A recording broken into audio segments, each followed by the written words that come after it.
or not even that, people that weren't kids that weren't pieces of shit. She tried to help. Oh. Yeah, but I mean, like remember we were talking another day closer to death?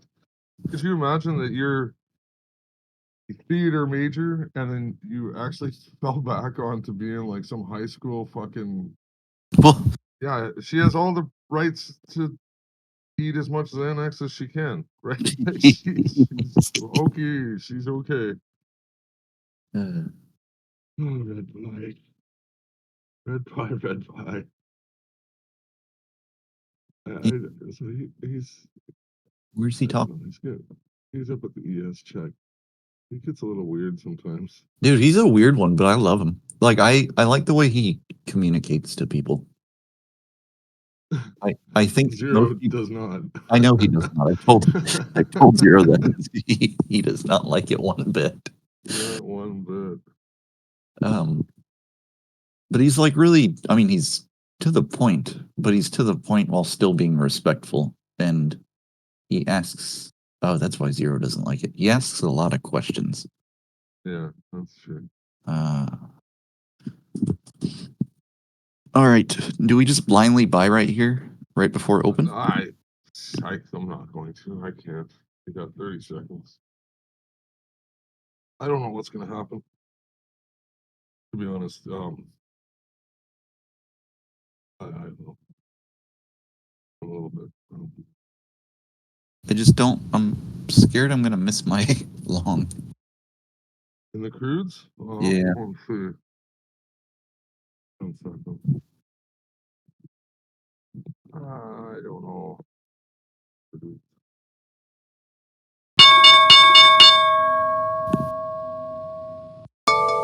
Yeah.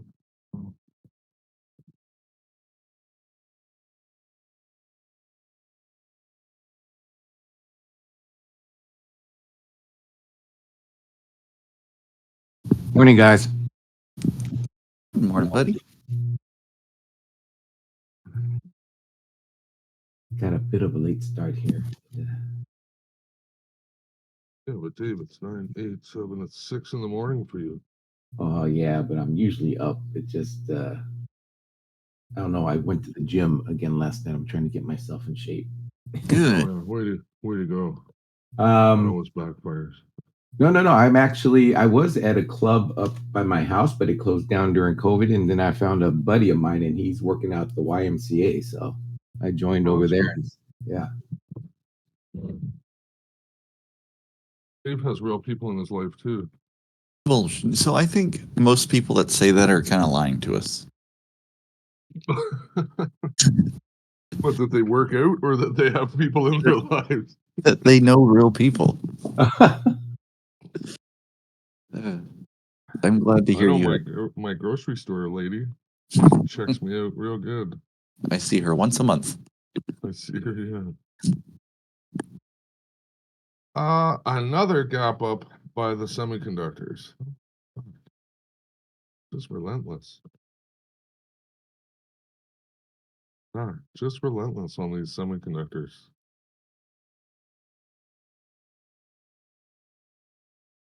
And that would be bullish for oil? Bullish for equity, but bullish for tech sector anyway.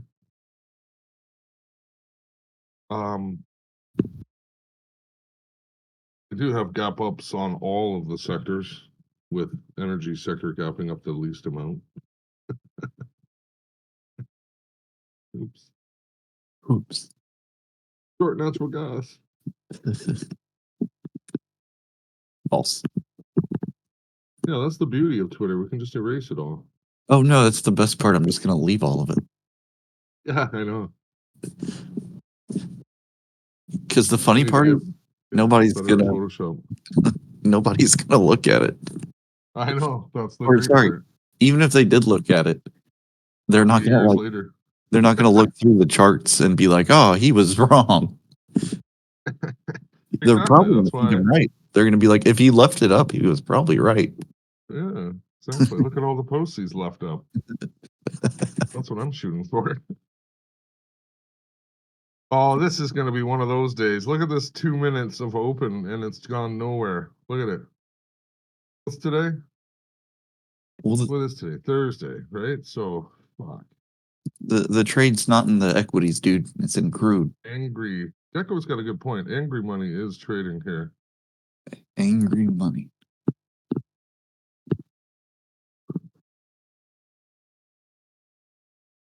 It's all angry money.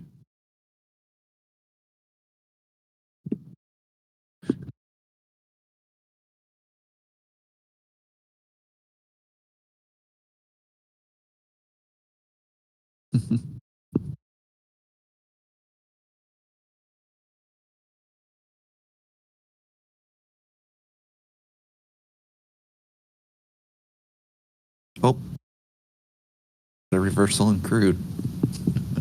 Is it there? Did you see it? I mean, it's a small one. It is there though. Ooh, I. it's under. It's under. Oh, you're right. Bad below, good above. Tesla. I fucking ready to throw Tesla away, but it's going up. And the semis, like I said, have gapped up. So we're gonna have to wait and see what's happening here. Bonds have probably accomplished what they've needed to accomplish.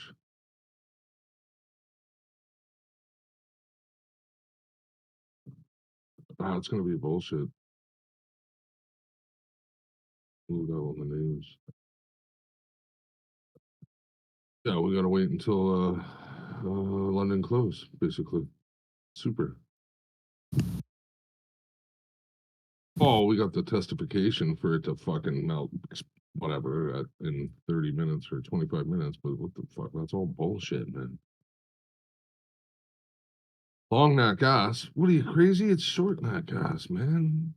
Gotta be out of your mind. Long nat gas. Don't mess with the fucking poking the bear. Dude, it's sleeping. Sleeping. Fuck, man. I don't know if I would. I don't like it, but I've got the signal in crude. I do too. I don't want it. I can't do it. What's the depth of our deepest deeps? 7805. Yeah, like 15 ticks right now. So can you afford that in your mind? Can you accept the risk? Can you let the risk come into your heart? Can you accept them into your heart? I accept the risk. I accept the risk. If it takes off the way I'm Yeah, look at it. It's going to take off. adding to Oxy. Or Dollar's coming down hard now.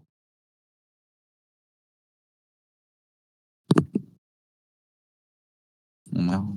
Oh no. Now it's going down. The nerve of it. It ticked down to 78.12. What do you say? The nerve of it. 78.12. Is where you're long? Where you rather look to get long than in here. Oh yes. I'm looking to get long all over it. Excuse me.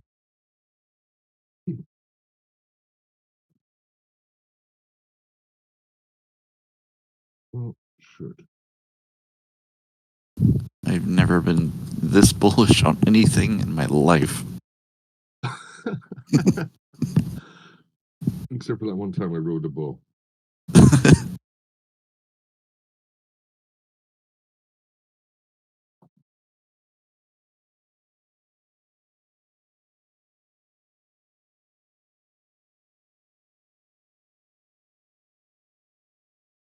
I know, Johnny. But we didn't get it either. Bang.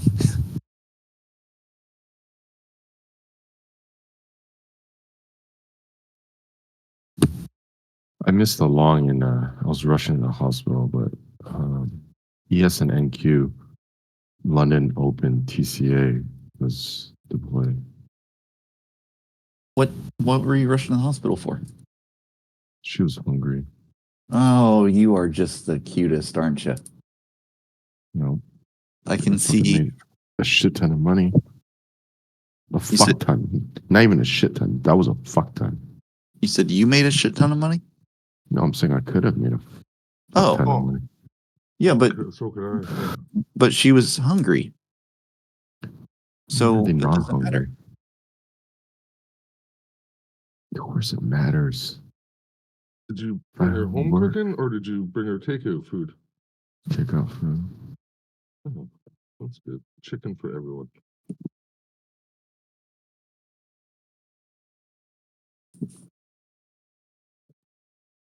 Are you guys Did you guys slap the indicator on already? Yes. And how's it looking so far for you guys? You want my honest, unbiased opinion?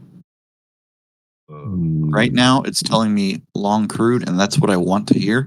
So I love it. I um, love it. like I said, Zero, I have a hard time. Like I would prefer it if you could send it to me personally because it will. If I click on the link, it'll upload it to a previous version of my trading view, and then it'll mess everything up for me. But hey, man, did you send it to me? I will. Wait, I don't get it. How does that? I don't know. How does that- I don't know, but it does it. That's what happens. So I don't fight it. The same thing. I don't go against the trend. Sounds like you're just being lazy. That's what I was about to say. So something I learned about Harvey. No, I'm telling you what it happens. When I click on the link, it opens it up to a previous version. I can't switch that version for some fucking reason. All right. And then I don't know. All right, it's gone, have- Bateman. If you're not in, you're not in. I didn't get in. Oh, I did. it's gone. Oh, good, wow. good. For you. I- Bateman's on a 3-day streak now with this cocksucker. I was. No, I mean this is the trade though.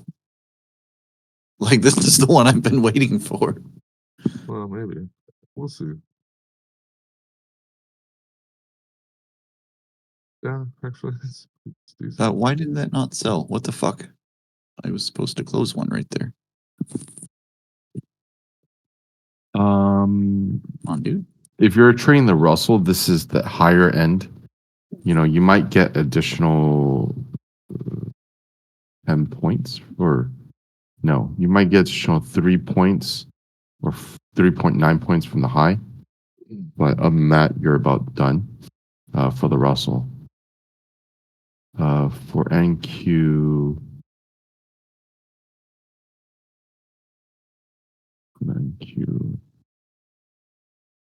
Or 12.5 points from the high. no, not that high. I don't God think. damn it. This top step Try- thing is fucking ridiculous. And it's pissing me off a lot. The function of the thing, yeah. It's not Yeah, it very makes- good, is it? No sense. No, You're about it 8.25 does, it will. points 8.25. It- for NQ is on the higher end of this range. After that, it's pretty much too high. And then for ES, you're pretty much at the high end of the range already. Yep.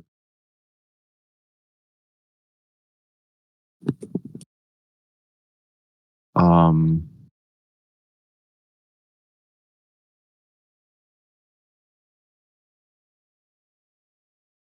on a longer term,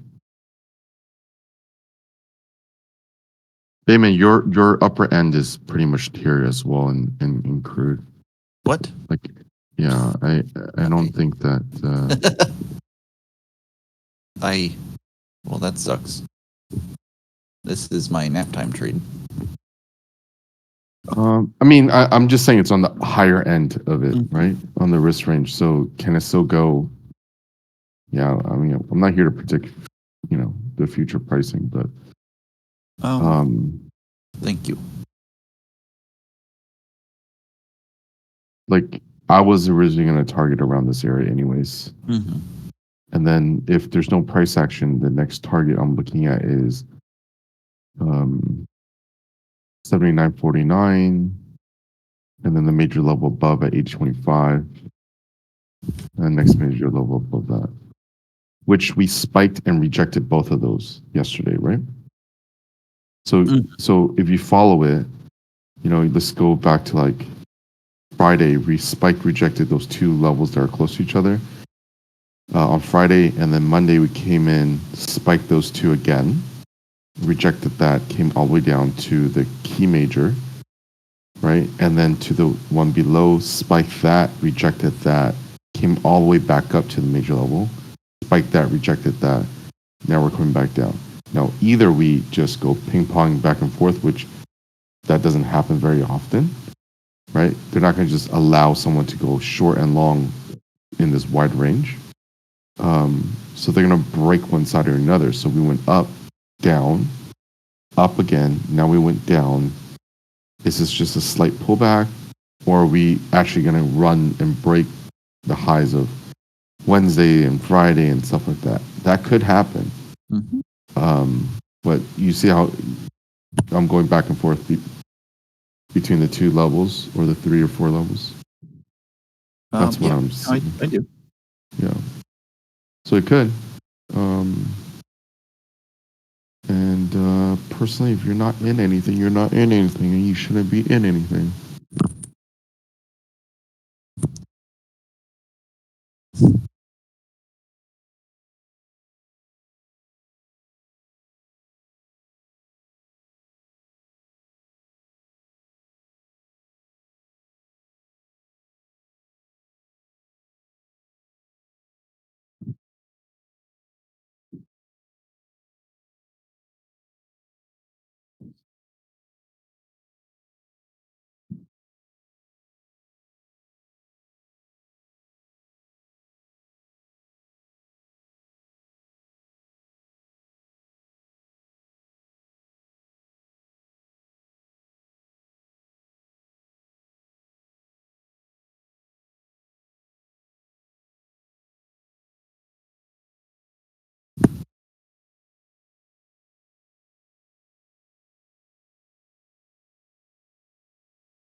I have 0 fucking trades today, and I'm so dead tired. So, um,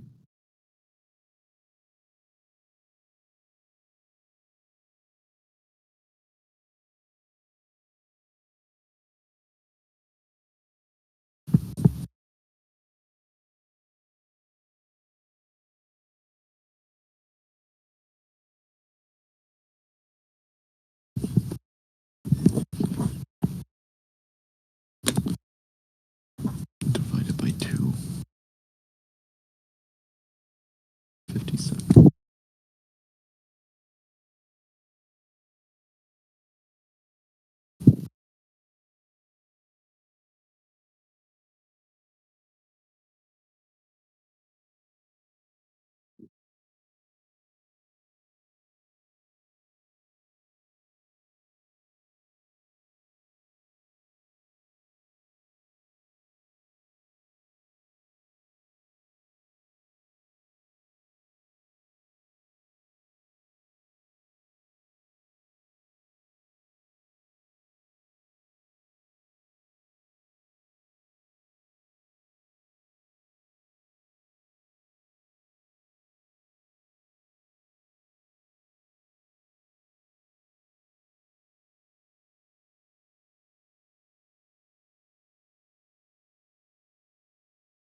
I know you have explained this 100 times, but would you explain what you mean by risk ranges again? Risk ranges are just safe areas, so it's undervalued. Um, it's an area where it's cheap to own the asset, Mm-hmm. right? So, for instance, and they're not that small either, but for instance, let's just say, uh,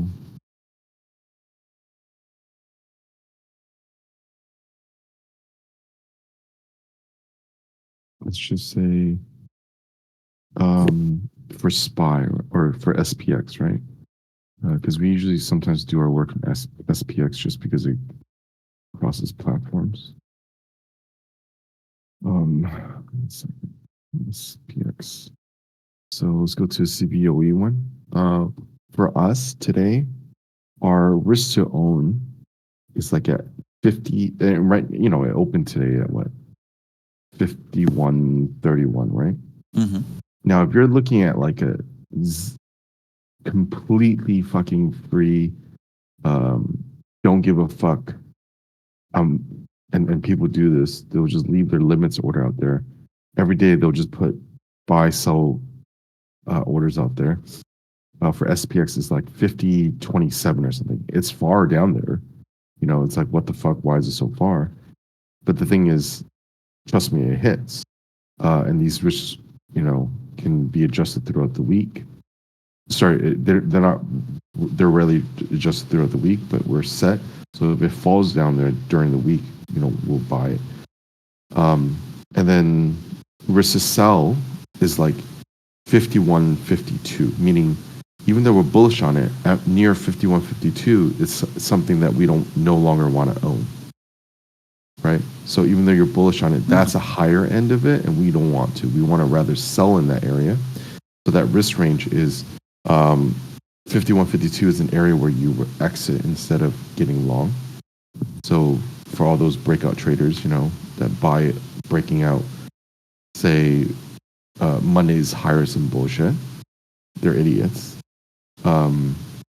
And they're already buying in the higher end of the range, whereas you should be buying on the lower end. Now that's more so on for a week, looking into a week. So let's just say like on an intraday level, if you're looking at ES, you know, per se, the risk range to buy the asset will be closer to say, you know, 50.71 to maybe 50.54. That's a risk to own. So a lot of it is based on the daily levels. So if it gets down there, regardless of what price action is saying, that, you know, according to their, you know, bias, is that we're buying there first and foremost, and then we'll reassess. Mm-hmm. Right. So a lot of times they'll do something like that. And you're getting those just from your daily levels? Not always. No, it's capital flow calculation stuff. Hmm. Yeah. So, yeah.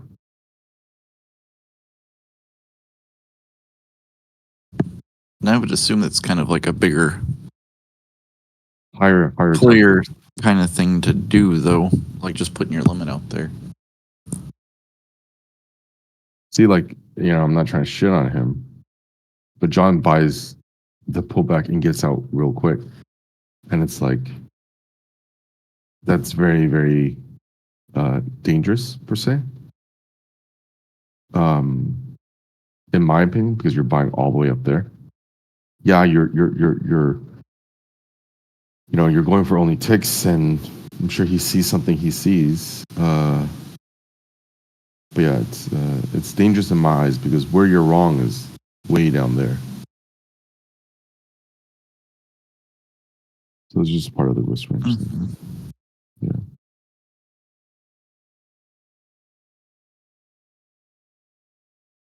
Hmm.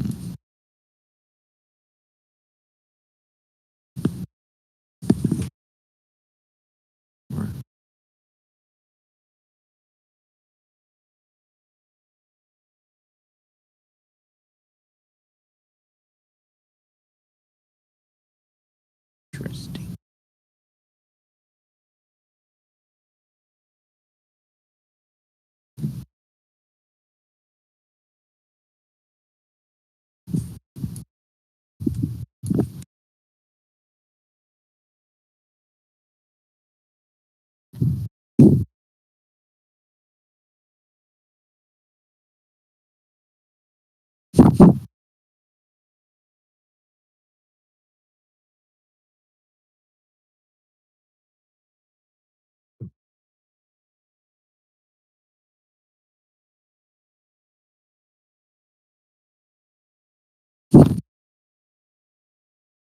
Um, Harvey, Yeah. here, this is kind of So what I'm talking about with the onion.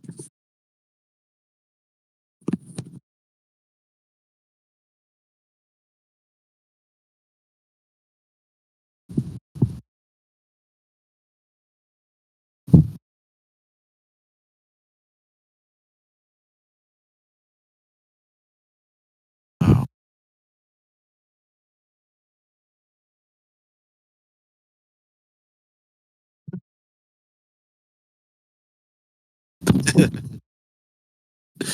Uh,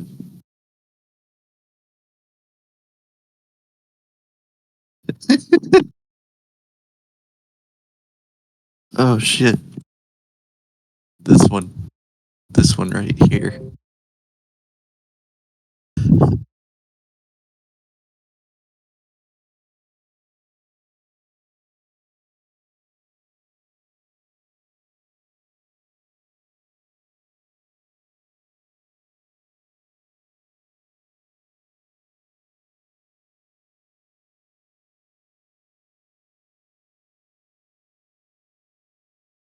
this one sounds wasted though.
Do you know that if you have a helper, you have to buy workers' comp insurance?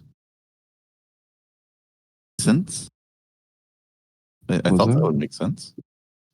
It does. I just didn't think of it. Now I have to buy it quickly. Like, it's a expense that you didn't expect. Yeah, it's not that much. It's only like $50 a month or $100 a month. But still, yeah, I guess I'm a little caught off by it. I'm like, what? We'll just get another one. Asshole, right?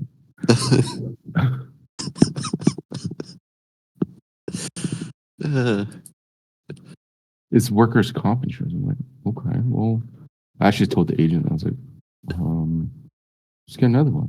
How much can it cost?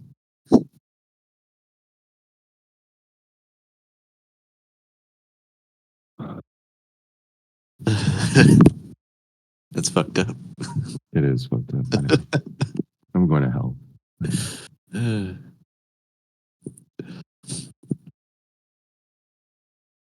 Uh, yeah, there's some jokes I wanted to make, but They're probably not good. they're not good.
Are you still in that crude train?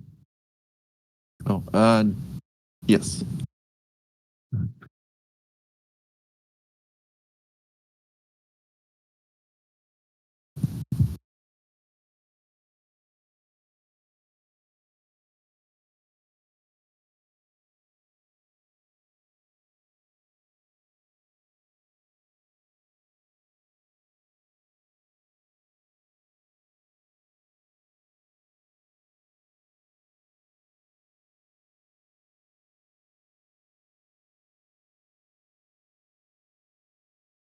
Oops. Don't forget tomorrow's the game. We should have margin requirements going into tomorrow.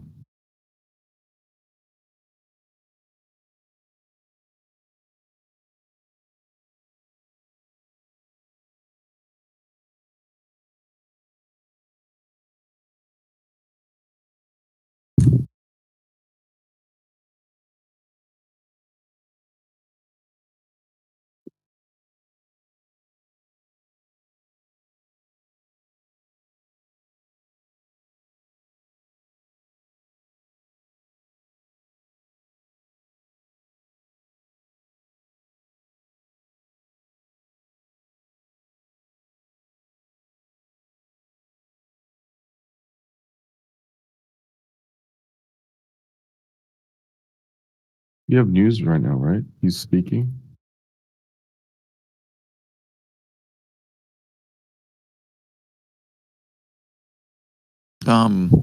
Yeah, he was supposed to. He's supposed to be testifying against the allegations or about the allegations.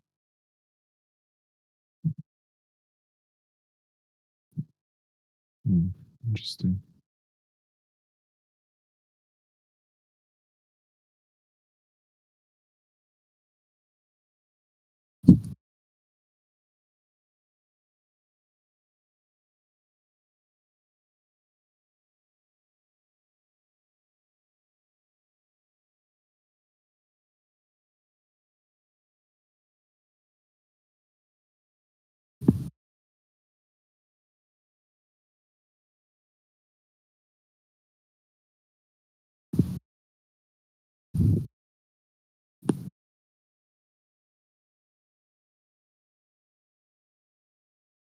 Oh, well.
Hmm.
All right, guys, I'll be back. I'm gonna go buy this goddamn insurance. See you guys in a Good luck. bit. Yeah.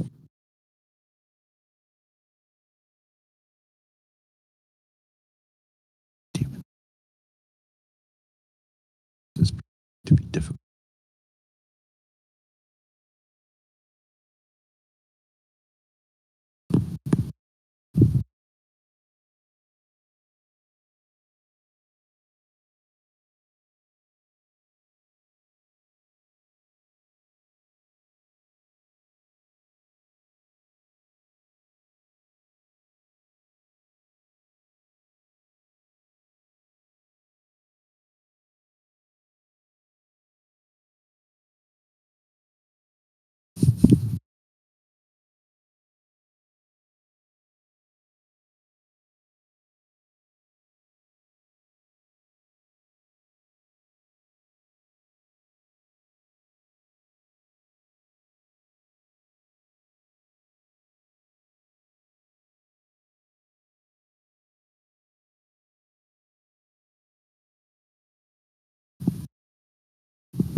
Bateman, can you hear me? Yeah. How you doing? I'm sad. Why? I was really hoping to get into like an awesome swing long and oil today. It's just not working out. But that's okay. Have you taken a couple stops? Yes, 2 stops. And then I had one winner that I just let come all the way back at me. Mhm. Because it's whatever. It might How's the still play risk? out. How Go is ahead. the risk skewed on the position? Do you at least have significantly more upside? Yes. But it just didn't work out. Yeah, this was supposed to be a longer term play. Are you? But are you really? Well, how well are you able to swing the trades right now? This was not actually going to be through futures. This was going to be just trading some, Mm-hmm. which I'm still in the swing trade part of it. But I was also trying to intraday trade it today with futures, and Yeah. I cannot swing futures though. Eh.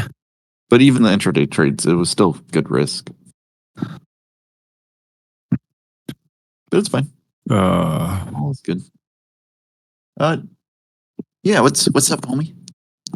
I'm in the airport lounge right now. Here, I'll show you why this is great. Are you like in the airport with your Vision Pro thing? Called Yeah. it. Called it. You're that guy. I'm sitting at a desk, so let me see.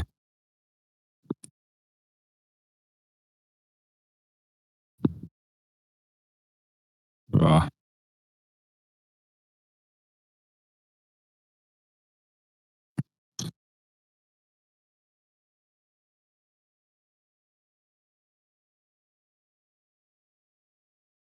Here you go.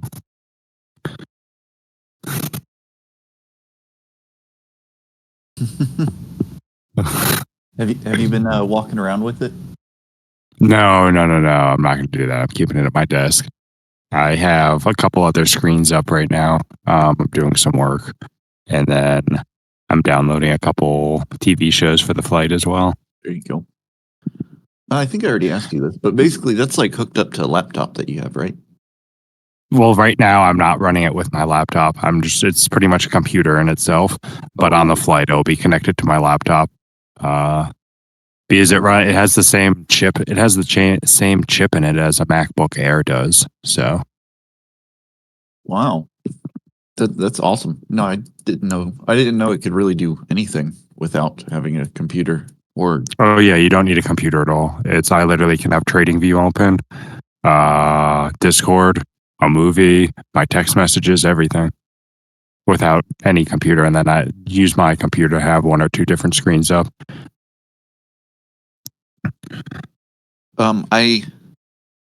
That's fucking cool.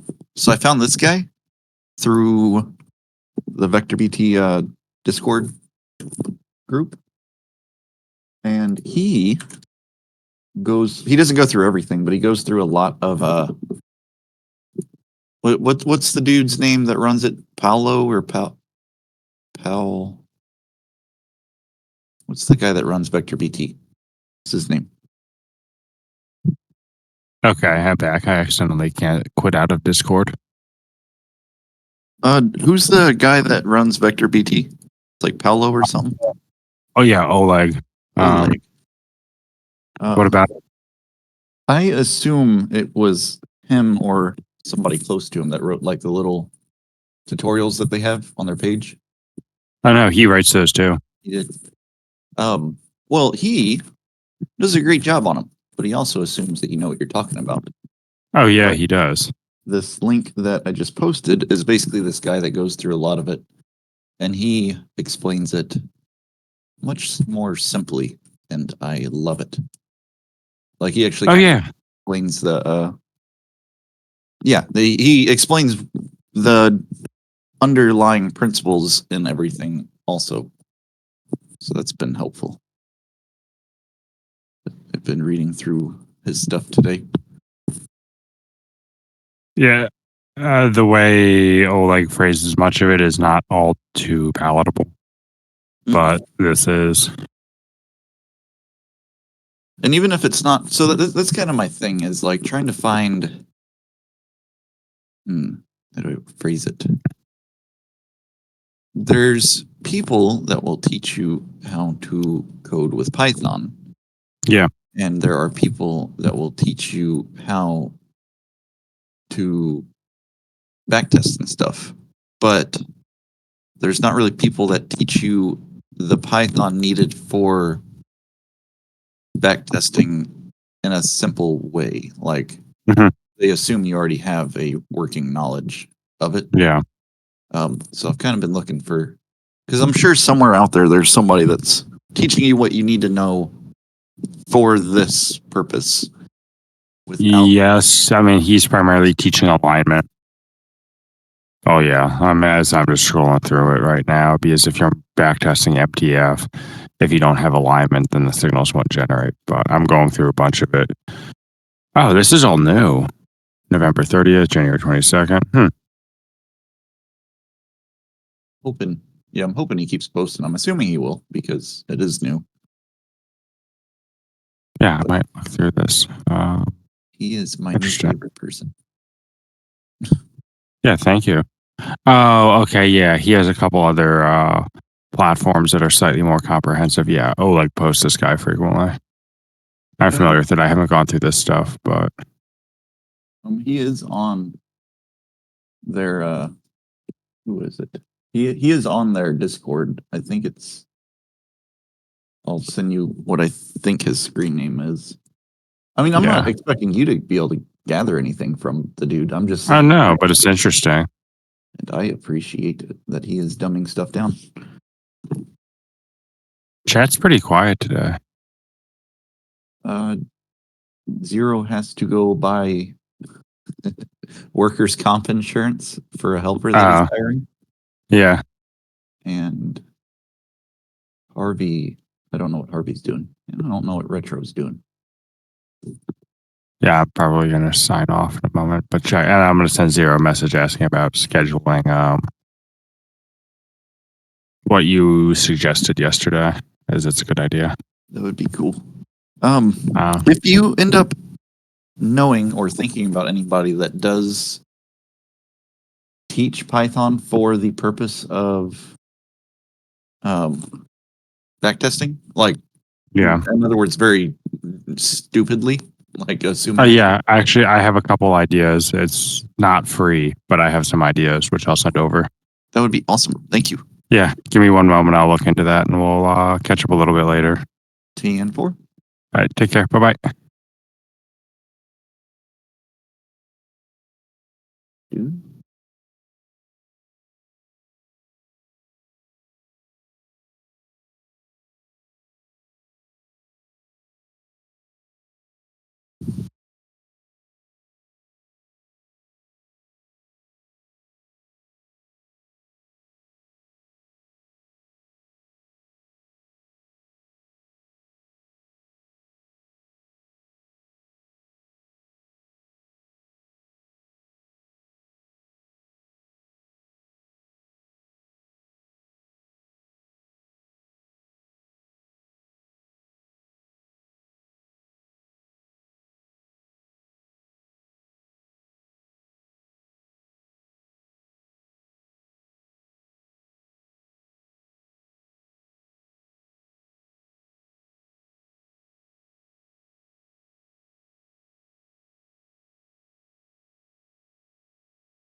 Jobs and Family Services is not posting Ms. Frenchco, what? please stand up, please.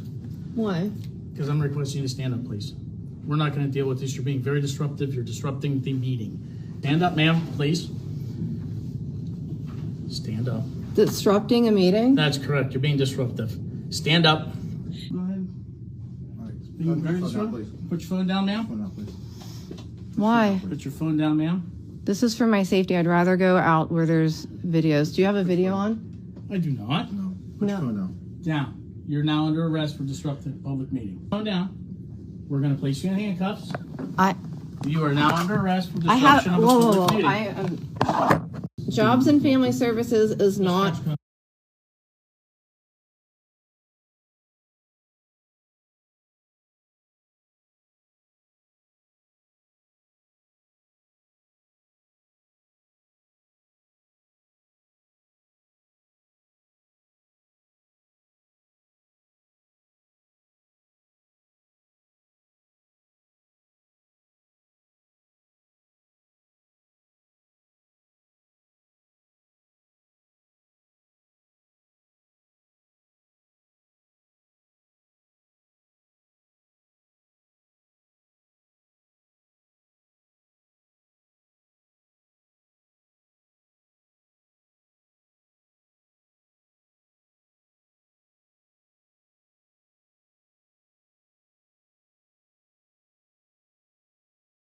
Everett police now say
we are also learning new details. We are also learning new details about a shooting at Silver Lake in Snohomish County yesterday. Everett police now say the man who was shot has died from his injuries. And witnesses to the shooting say the man shot had been chasing families with weapons and striking people before a bystander pulled a gun, shooting him twice. Q13 News reporter Steve Kiggins has the latest from Silver Lake. This incident happened in broad daylight. We had people out walking the sidewalks, enjoying the park with their families, even fishing here at the lake. That's when police say a man who was walking his dog became aggressive and violent. Hey, I mean, it's kind of unheard of, folks running around chasing old women holding grandbabies with a baton. screaming. Howard Rohde was just one of several people who police say intervened during a scary confrontation at Silver Lake on Tuesday. And he's screaming all these obscenities. And his friend snapped this image of him confronting the man on the right, who police say had become aggressive to people walking along the sidewalk, including a woman and her grandchild. Rohde said he stepped in to try and calm the situation, even after being struck by the baton and being pepper sprayed by the man. Look at the man's right hand. That device, says Rohde, looked like it could have been a firearm. Police say that's when yet another bystander also stepped in, but that person was armed and ended up shooting the man wearing the green shorts twice. Rohde says he then rushed in to tend to his wound. Immediately removed his backpack, took his jacket off, tried to remove his shirt, and plugged his wound. Why? Because that's the right thing to do. The bystander who shot him was detained and interviewed by police, but he wasn't arrested. The case remains an active investigation. Everett police say the man in the green shorts was carrying something that looked like it could have been a firearm, but it wasn't. In fact, it rather could dispense pepper spray. Rohde says he tried to calm tensions, but felt he had to protect others, saying it was the right thing to do. I'm really sorry. I'm sorry. I didn't want the guy to die.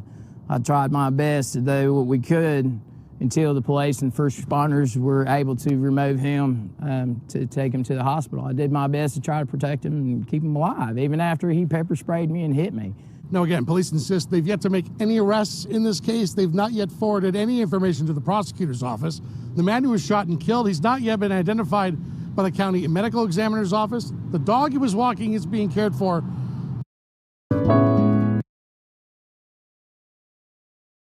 In 2000. Welcome back.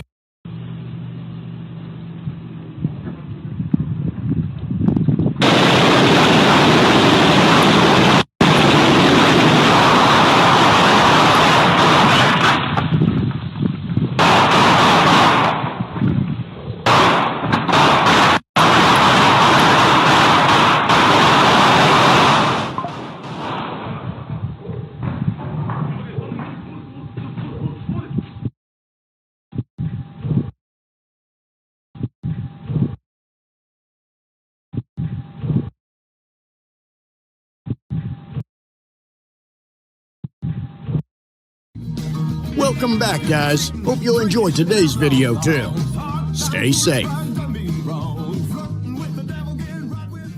Man, the Patriots are so smart and they're so well coached. And I wanted to show everybody how smart, how well coached they are. This is in their opening drive. It's a 3rd and 10 screen pass. How smart, how well coached they are. Welcome back, guys. Hope you'll enjoy today's video, too. Stay safe.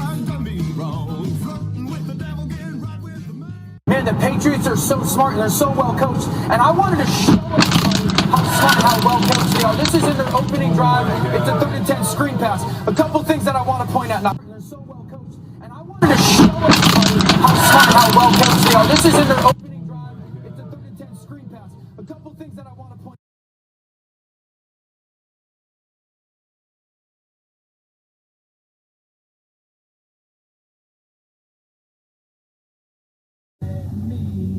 I don't know.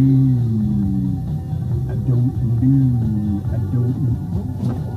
Okay. Huh?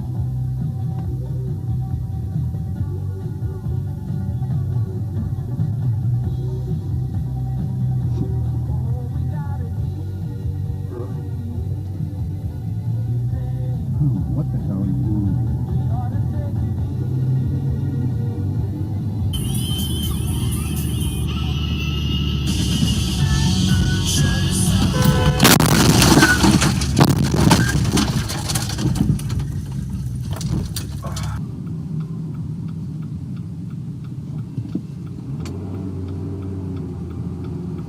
Whoa! What the hell?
Good morning. The usual justification for Britain declaring war on Germany in September 1939 is that if they did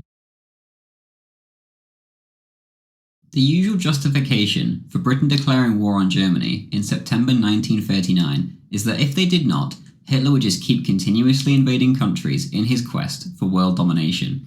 It is said that it was best to stop him now, before he grew too powerful. For the most part, in the average person's mind, this excuse is eaten up and accepted without question. You would think that most historians may perhaps have a more advanced take, but they really don't. Most will openly admit to the ethnic issues on the Polish border, and how Hitler wanted these Germans back in the Reich. Some will even admit to their mistreatment and murder, but they will still suggest that Hitler had some vague aims to conquer the world, or at least Europe. The reality is that this isn't how wars work. Wars usually begin for a very specific reason, but to dumb things down for the general public, we display our enemies as barbarians, bent on world conquest, and ourselves as the heroic saviours for stepping in. Even in our modern day, people genuinely believe that Vladimir Putin is ready at any moment to give the order to invade Eastern Europe, and that his goals are to restore the borders of the Russian Empire. To think this way about an army that can barely defeat Ukraine is insanity. The same is true of Nazi Germany. Hitler simply did not have the army to conquer the world, and he didn't even want to in the first place. No figure in history has talked more of their plans than Adolf Hitler, and we know exactly what he wanted when it comes to friends, enemies, and war. Even as far back as the early 1920s, he talks extremely openly, and there is no reason to doubt what he said, considering how much he stuck to it later. If anyone is renowned for saying perhaps too much controversial information, it's Adolf Hitler. Hitler's foreign policy views that mostly stuck with him for the rest of his life were developed during his time in prison in 1924. He would write them down in his cell with Rudolf Hess, and they were published in perhaps the most famous book of the 20th century, Mein Kampf. Although Hitler wrote later on that he would never have published the book had he known that he would one day become Chancellor, at the end of the day, he still wrote the words, and his actions reflected in a lot of cases what was written. In fact, this book is almost the entire basis for the Lebensraum concept, which is so often used against Hitler. If we are going to accept Lebensraum as fact, then we must also accept the other foreign policy parts of Mein Kampf and the surrounding time period. First, the most important point, which shatters a lot of the narrative about Hitler. Hitler explicitly stated that anything to the west of Germany was completely written off. After the Treaty of Versailles, Germany lost land in the west to Belgium, Denmark, and France, and if you include Austria, then they also lost ethnically German land to Italy. Hitler chose to publicly state that this land was gone, and that especially a war of revenge against France over Alsace-Lorraine should not even be thought about. Hitler even allowed Mussolini to hold on to the Austrian land of South Tyrol, despite the fact that Mussolini was Italianizing the area. As long as the ethnic Germans were happy enough and weren't harmed, Hitler was more than happy to let them live in neighbouring nation-states. So if Hitler wasn't going to invade the West, what was it he wanted from them? The answer to that is fairly simple. With France, he was rather indifferent. He felt no sense of love for the French, and often spoke worryingly of their demographic future and thought they were on a dark path. In regards to Great Britain, however, you have an entirely different story. Despite fighting them in the trenches, all during the Great War, Hitler loved the British people. He viewed them as a fellow Aryan civilization, and he looked up to the British Empire as a great world civilizing force. In his dream scenario, he wished for a British-German alliance, where the British Empire ruled the waves, whilst Germany could economically dominate Europe with their huge industrial potential. Once he came to power, he tried to do just that, desperately attempting to make any kind of agreement with the British that he could. In 1936, he told someone close to him, quote, "If I had a choice between England and Italy, I would naturally go with the English. I know the Englishmen from the last war. They are hard fellows," end quote. Whilst he found a good deal of public support in Great Britain, those in power, for a variety of reasons, could not bring themselves to work with Hitler, and many were even outright belligerent towards him. So, if Hitler wanted friends in the West, and had no plans for a war of revenge there, then what did he want? To that question, the answers lie exclusively in the East. Hitler's goals, at least according to him in 1925, were, quote, "to secure for the German people the land and soil to which they are entitled on this earth. We take up where we broke off 600 years ago. we stop the endless German movement to the south and west and turn our gaze upwards towards the land in the east." End quote. Two of Hitler's aims lined up totally with the collapse of the communist superstate. On the one hand, the Soviet Union was a resource-rich land of opportunity, which would greatly benefit anyone who could conquer it and enrich their nation beyond belief. On the other, you had his hatred and total opposition to communism. Ever since he became a prominent public speaker in 1919, he had spoke against communism and the need to eradicate it totally, not only from Germany, but from Europe as a whole. Millions of Europeans shared these sentiments, and as a result, the 1941 war against the Soviets ended up going down in history to many as the, quote, crusade against communism. The Soviet Union was always Hitler's overwhelming foreign policy goal, and even then, events led him in a different direction, and by the time World War II actually broke out, he had mostly been reacting to events abroad, as opposed to initiating them himself, since at least 1938. The pre-war crises of Austria and Czechoslovakia were caused not initially by Hitler, but by the Germans in these nations wishing to be united with Hitler's Third Reich. As a result, he reacted to events, and sometimes, as in the case of Austria, this went off without a hitch, and he benefited greatly, but in others, like in the Sudetenland, he still benefited, but at the cost of a lot of international prestige. When it came to the Poland fiasco, there was nothing Adolf Hitler wanted less than war. Almost as soon as Hitler came to power, he began to look to Poland as a firm anti-communist ally, as opposed to an enemy to be crushed. Unfortunately for Hitler, however, Poland chose a path of antagonism, and they looked to the Western allies for support instead. If they had chosen to ally themselves with Hitler, they would have been reduced to essentially a German satellite state, but they also would have been able to win the spoils of Hitler's crusade in the east with him.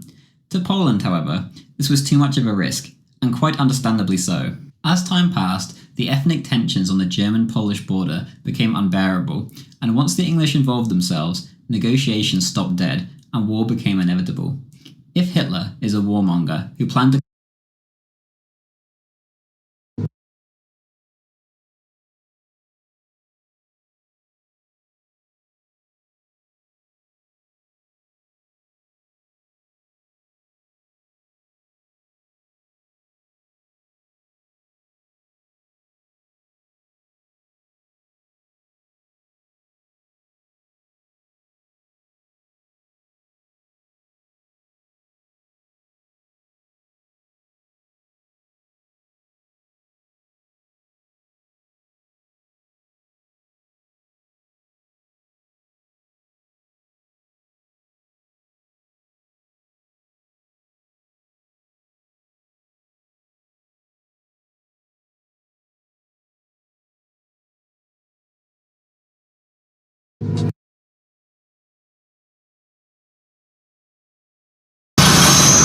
You can call me crazy, but do you not think that this looks like this?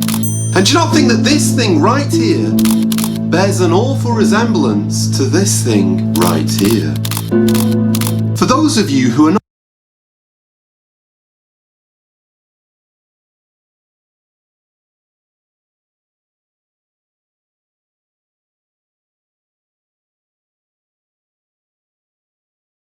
familiar with what has just happened, every 4 years, 56 countries come together and they put on a smaller version of the Olympics. It's called the Commonwealth Games. And this year at the opening ceremony, which was hosted in my country in England, do you know what they did? They brought out a 32-foot bronze bull, and then a big crowd of people got down on their knees and began to worship this bull. Now I know exactly what you're thinking. You're saying, Joe, it's just a piece of art. Calm down, sit down and be quiet. Well, can I say this? If Moses, when he noticed that the people of Israel, after being gone for just 5 minutes, they'd turned and worshipped a golden calf, if Moses slammed down the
I want to tell you about a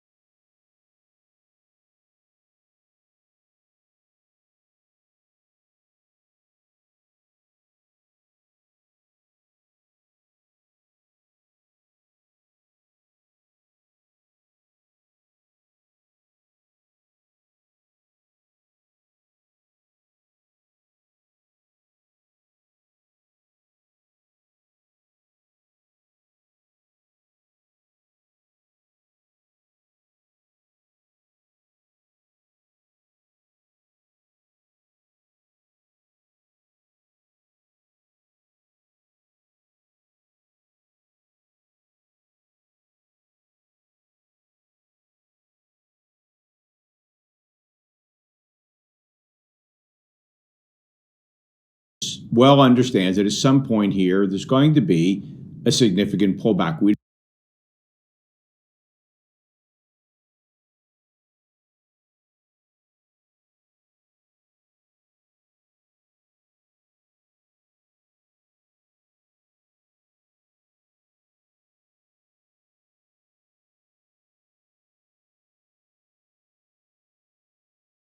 don't know how.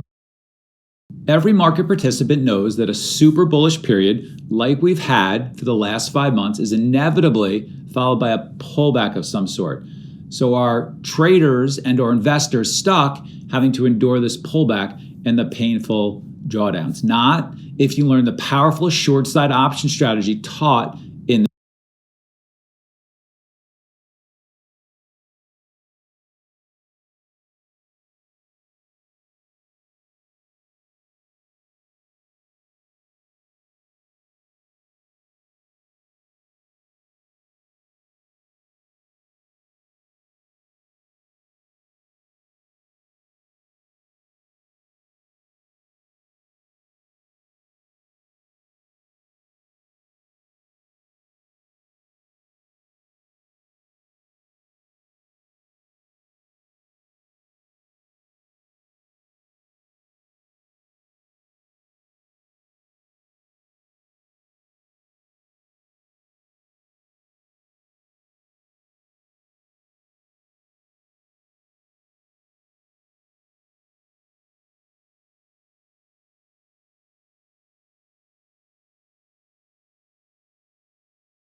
in this video. I'm Mike Bellafiore, and we're one of the top proprietary trading firms located in New York City since 2005 and proud to develop numerous 7 and even 8-figure per year traders. Watch, take notes, and learn from a professional trader on our proprietary trading desk so you can grow your trading account. Hi, I'm Seth Freudberg, and I'm the head trader of S&B Capital's options trading desk here in Manhattan. And the market's been on a relentless bull run for nearly 5 months now, with the S&P 500 index gaining over 1,000 points since mid-October. That's the fastest and largest market rally in the last 3 years, as you can see. And so everyone who trades the markets well understands that at some point here, there's going to be a significant pullback. We don't know how long or how deep it's going to be, but it is inevitable that there's going to be some pullback, some profit taking or sector rotation or some other factor that is likely to take a bite out of stock valuations. And so traders and especially investors have 2 choices. You can sit back and simply watch as the pullback occurs and, watch helplessly as your account shrinks.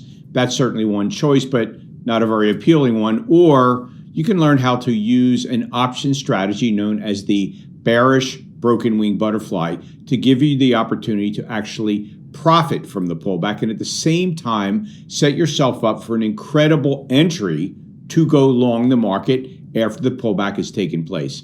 And the best part about this strategy is that if you enter this options trade and you're wrong about the sell-off and the market just keeps marching upwards or say stalls out, you still make some money. In other words, you can be outright wrong about a pullback and you still profit. And that's the beauty of so many of the option strategies that we deploy and teach. You can win in multiple ways, including being outright wrong. Now, before we get into this important topic more deeply, if you're absolutely brand new to options trading and you don't know much about options or how they work, we've created a video for you to understand options basics. And if you click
the video appearing on your screen right now, it will lay the groundwork for you to understand the option strategies that we'll be sharing with you in this video. Then when you're finished, you could just come back and watch the rest of this video.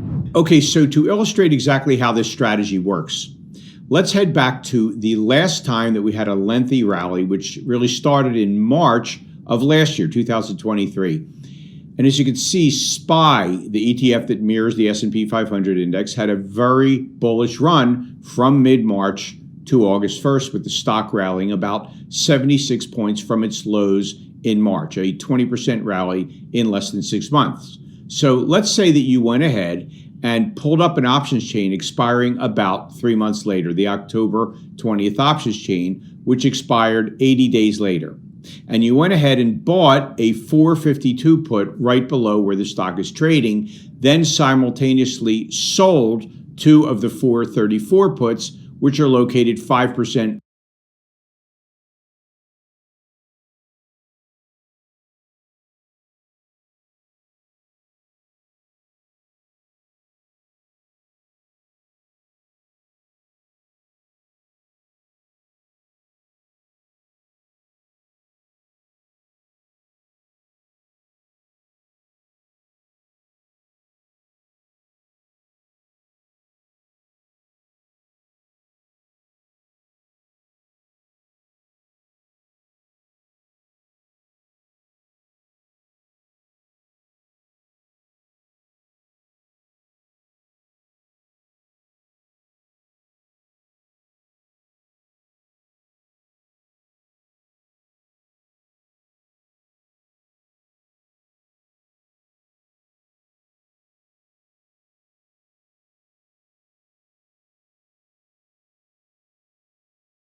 below the SPY's price, and then finally at the exact same time bought a 250 put way farther down the options chain, which you do primarily for margin control. Well, if you did that, buying a put higher up on an options chain, then selling 2 puts lower on that same options chain, and then for margin control, buying a long put much farther down that options chain, when you do that entire combination, you're entering into what options traders refer to as a bearish broken wing butterfly trade, which is a very common strategy that professional options traders deploy in situations like this. Now, let's break down the cash flow implications of this trade first, because that's going to be pretty crucial to your understanding it. And so let's start with the options we sold, which are those 2 434 puts, which we sold for 424. Well, remember, each put option represents the right to sell 100 shares of stock. So you multiply that price by 100 and you sold 2 of them. So those bring in $848, as you can see from the math. But then you have to subtract from that the cost of the higher up 452 put, which you spent $788 for, and also the $11 you spent on the 250 put, which you bought to control the amount of capital you'll need in your account to execute this trade in the first place. And so when you net it all down, it results in positive cash flow into your account of $49. So remember, that's cash that goes into your account at the start of the trade, and that cash is yours no matter what. And incidentally, to enter this trade, your broker is going to require you to have at least $16,550 in your account. Okay, so let's now move to the day this trade expires on October 20th. And as you can see, SPY did indeed roll over. And by the time the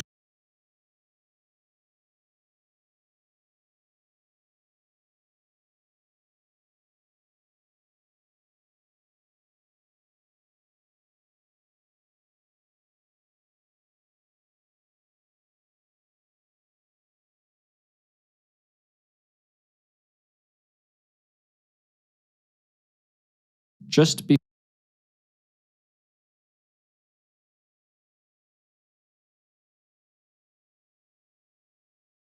There's no better way to learn.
Learn the exact ins and outs of swing trading with a real-world edge than by learning from a seasoned proprietary trader. And in this video, SMB seasoned proprietary trader Ryan Hassan shares all of his swing trading secrets for both beginners and developing traders.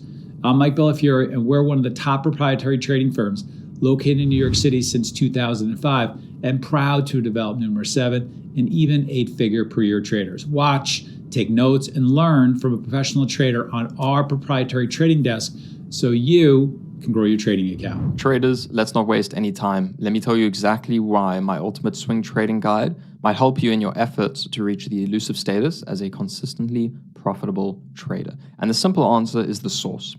I'm a senior professional trader at SMB Capital, one of the world's most successful proprietary trading firms. And everything we do here is rigorously tested. It's put to the test day in and day out by some of the world's most successful traders. So you can be sure that what I share with you today is tried and tested. And in this course, I'm also going to be guiding you step by step, teaching you exactly what swing trading is, how to precisely identify the top swing trading setups, how to manage those positions like the pros do, and how to limit your risk like an elite trader. I'm also going to be teaching you the ins and outs of my 3 favorite swing trading setups so that by the end of it, you'll have a solid foundation and be equipped with actionable insights and techniques to hit the ground running. So let's jump right into it. Now, right before we get into the juicy stuff, a little bit about the specific style of trading that I'm going to be teaching you today, and also a little bit about my background and my style. So first of all, I'm a discretionary trader. So what does that mean? That means that I'm process-driven. I'm a systematic trader. However, at the end of the day, I'm a discretionary trader because I make subjective decisions about when to enter and exit, and I rely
heavily on my own technical analysis to make informed decisions.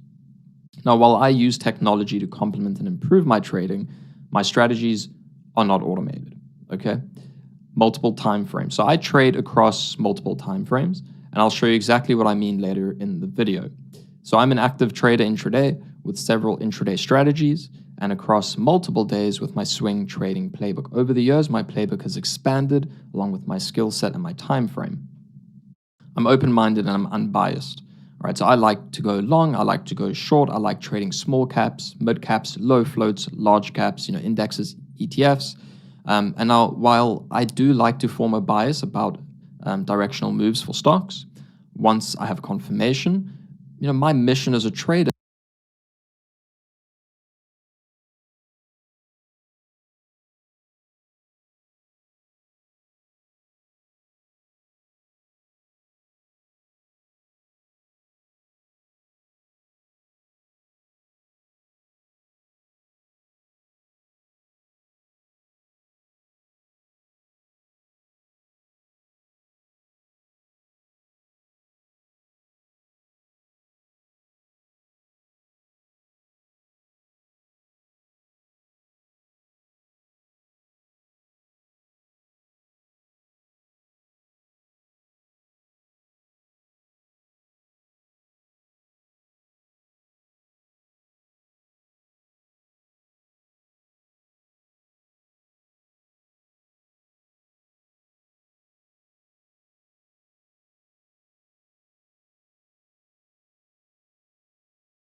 is to react to the price action once my plan is confirmed and ensure that I have positive expectancy and favorable risk reward, and a diverse set of swing strategies. So I have several top swing strategies.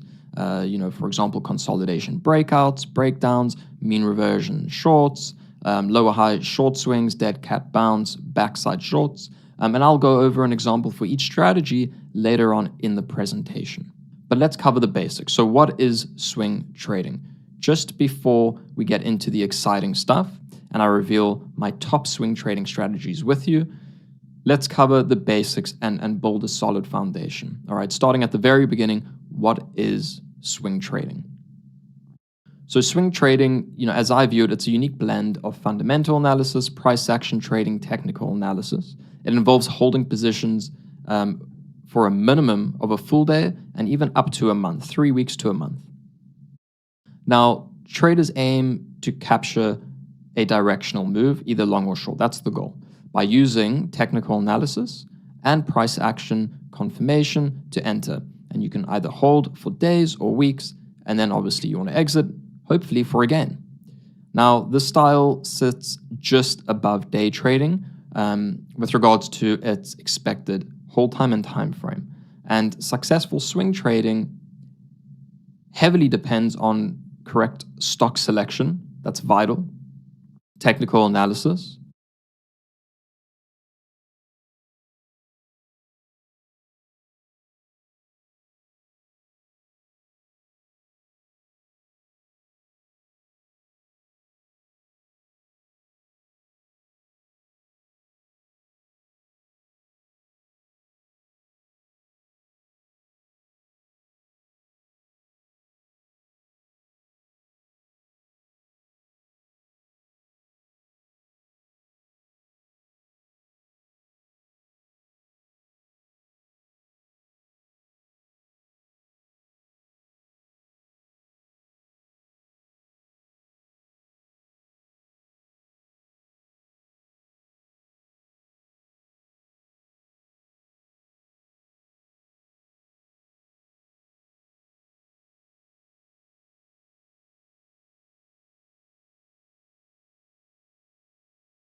relying on price channels, volume, and several key indicators that will allow you to make informed decisions.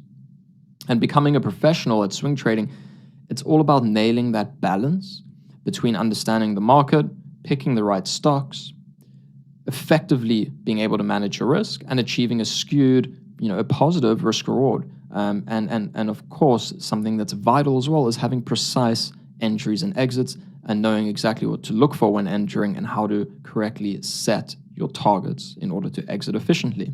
So with that now being said, where does swing trading actually fit into the world of trading? And when is it best suited to be a swing trader? Well, now that you know what swing trading is and you have a basic familiarity with swing trading, who is best suited to be a swing trader and what makes a good swing trader? Well, it all comes down to, first of all, what's your individual preference? Who are you as a trader? So the suitability of being a swing trader depends on your individual preferences and your skill sets, but also things like your risk tolerance, all right? Things like time commitment and your overall trading style. Some traders prefer the more active involvement and quicker styles of trading. Might that be momentum or scalping, for example, while others might find more extended holding periods more suitable. So there's no right or wrong, and no strategy is superior. It really just comes down to who you are as a trader and your individual preference. Swing trading can definitely appeal to those who want a balance, I would say, between active trading, but without needing to monitor the markets constantly or be glued to the level 2 or the tape, or watch price action tick for tick. Now it relies heavily on technical analysis. Swing trading definitely relies severely on technical analysis. For those that are beginners, you might be wondering, what exactly is technical analysis? Well, simply put, technical analysis it's a method for examining, understanding, and predicting price movements using charts, indicators, market statistics.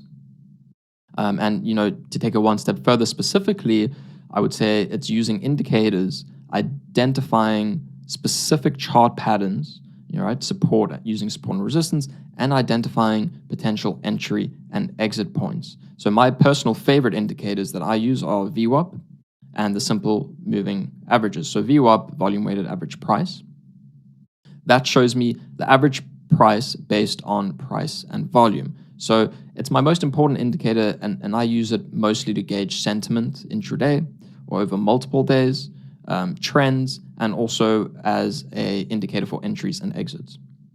Now, simple moving averages, I use SMAs on my daily charts, and they represent a stock's average closing price over a specified period of time. And I find huge value, immense value in them as a trend indicator. And don't worry, I'm going to show you exactly how I set up my charts, how I use these indicators in the next section of the video. And then this style of trading, I would say, primarily works well during trending markets and periods of volatility, periods of heightened volatility. So swing trading works well when markets exhibit and show clear trends, whether that's upward, it's bullish, or if it's downward, bearish. Swing traders then can capitalize on these directional movements. And then with regards to volatility and heightened volatility in the market, that can provide opportunities for swing traders because extreme price fluctuations, that can obviously result in excellent mean reversion swing opportunities in either direction. So what timeframes do I look at? How do timeframes fit into the world of swing trading? And how specifically do I set up my charts? Well, I keep it very simple regarding my chart setup and my inputs. And you might be wondering, why is that? Well, purposefully, I only use the indicators that add the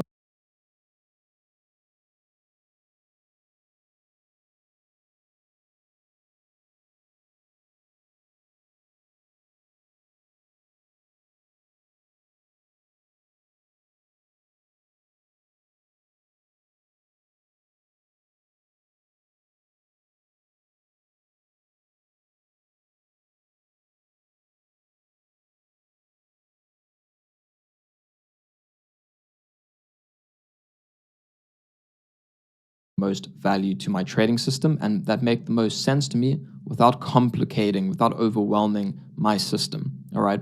Because if I consult too many indicators or if I add too many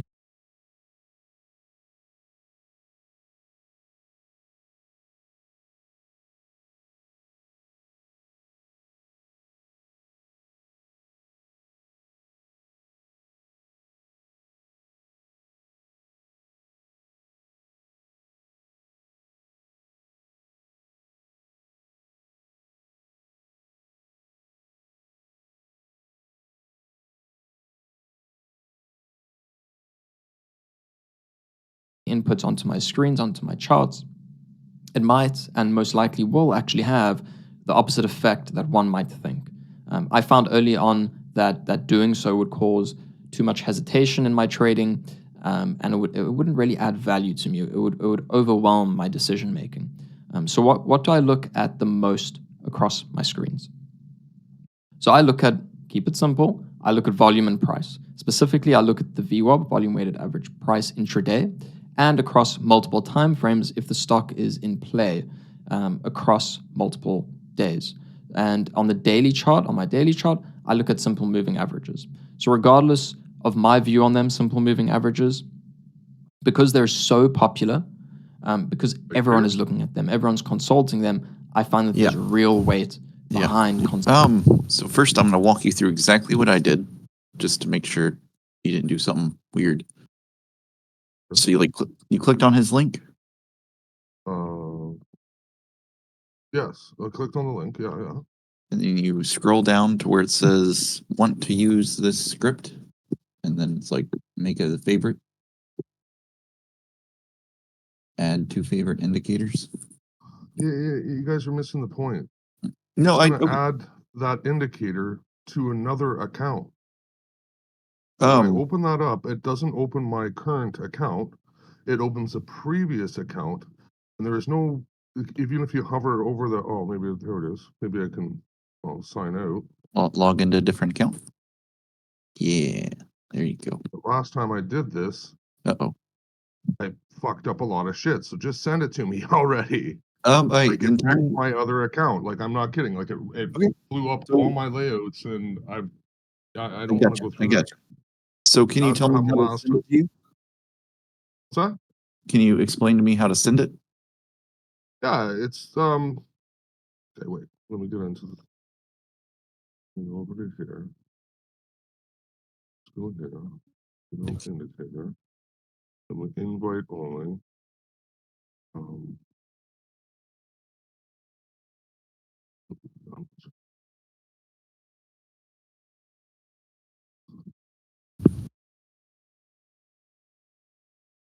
Wondering why he did this one differently than the other ones.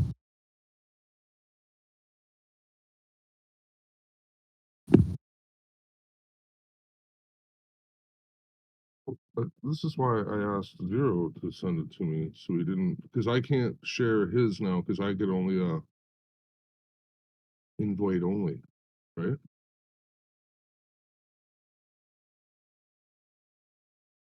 This one's not showing Consulting up them and as an having invite only for me. It's just in my favorites. But yeah, because it's got the lock thing, right? I can't find a button. Not this one. I don't see a lock thing on this one. I just don't know how to send them. Or share, publish? Can I publish? No.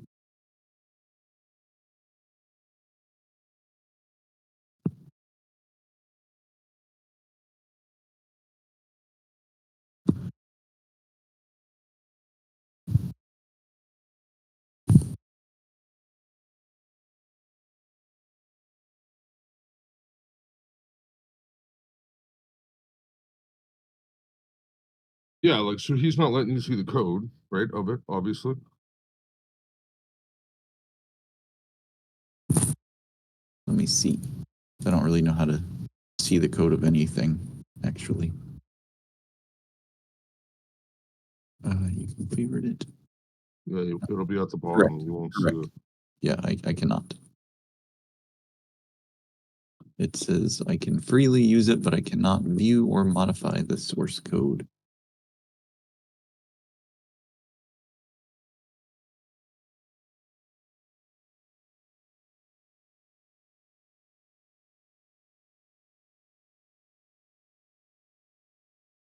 How does he usually share them? Maybe I can just share it with you somehow.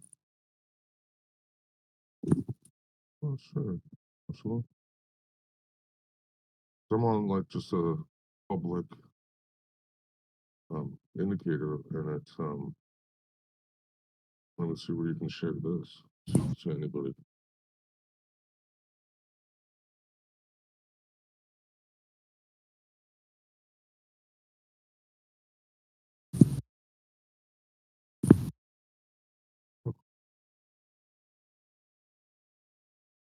I did find something though. See that? Nothing's a waste of time.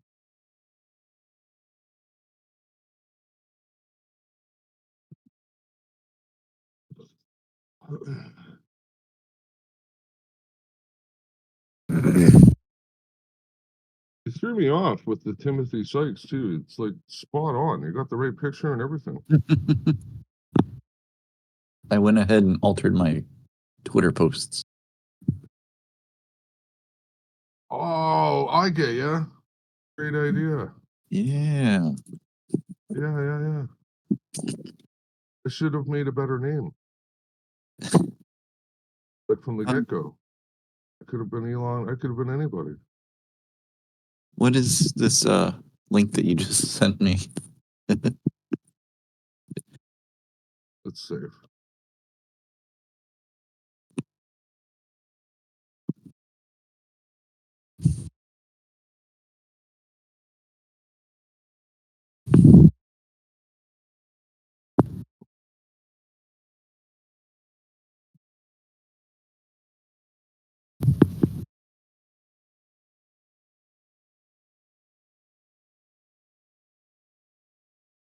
I don't know.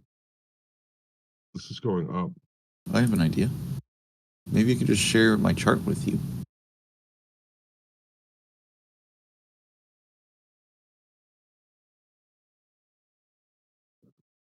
Go to direction.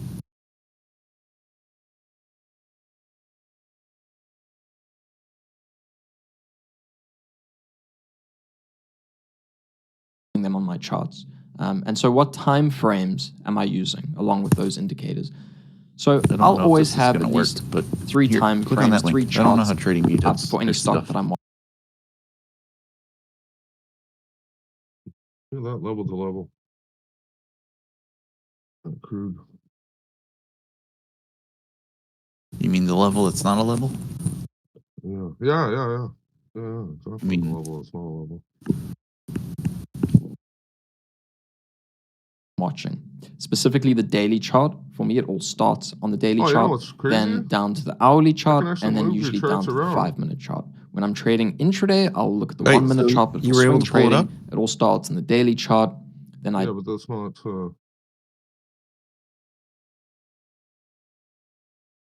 Does it have indicators on it?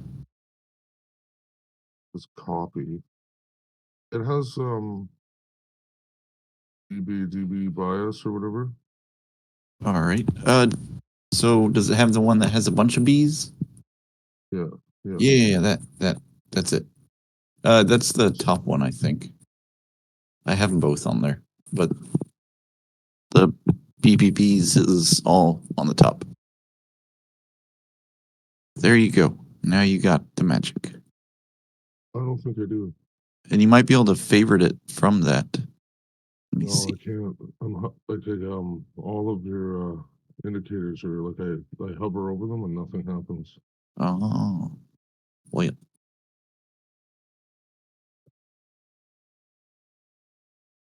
Oh, man, it would just be easier if he just sent it to me. Not like zero. I don't know why he's so stubborn. I think he's just tired. I'd ask him again tomorrow, and I don't know. Try to find a way of explaining how it fucks up your stuff when you do the little login thing, maybe. Oh, is it or is it getting pulled up on the same browser? Like the same, yeah. Maybe I could try that. Like open the link with. So like copy the link that he shared and post it in your same browser that you're using TradingView on. That's a good idea. I'll try that right now.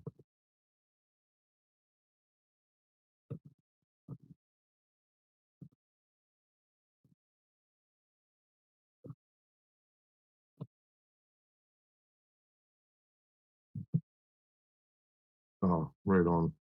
I might have done it. There you go. Good job.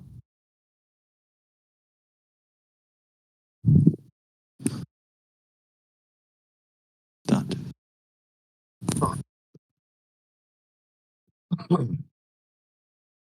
Yeah, that might have, let's see, no, invalid. I don't have it.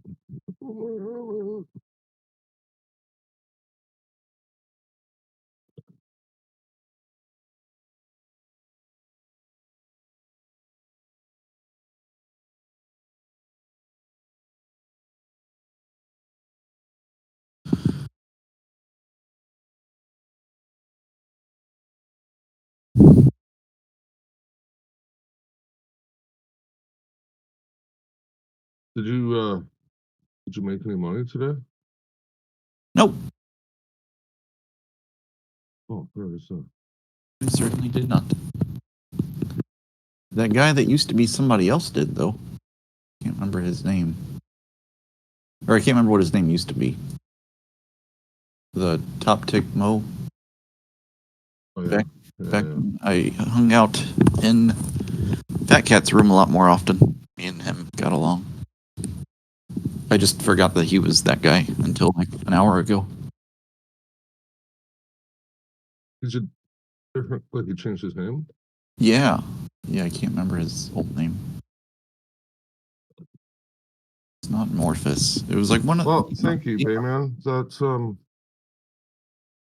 do we need 0 for anyway? Name used to be Dima.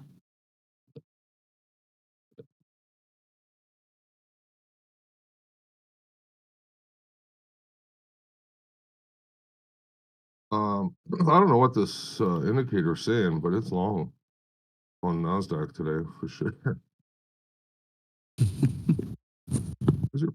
This is a big push. This is 1,400 ticks in NQ.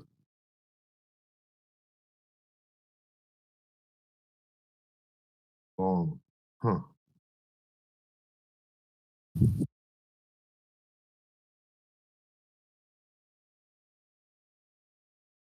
Wonder if Fat Cat's gonna trade this. Probably not.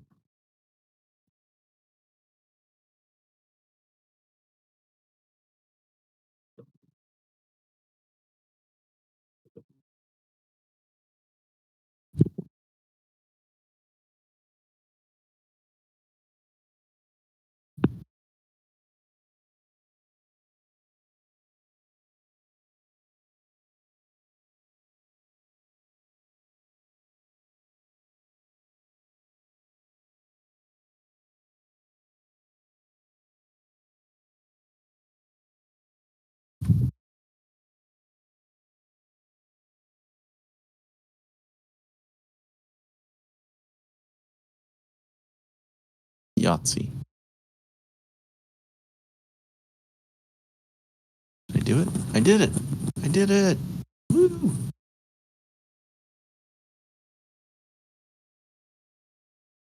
God, I hate coding.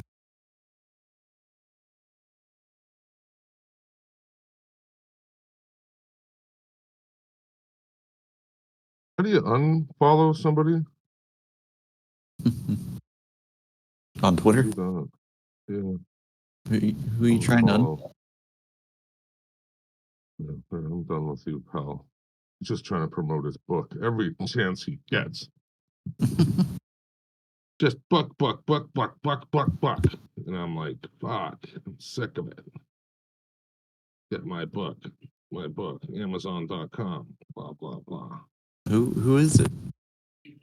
Some big waiter douchebag.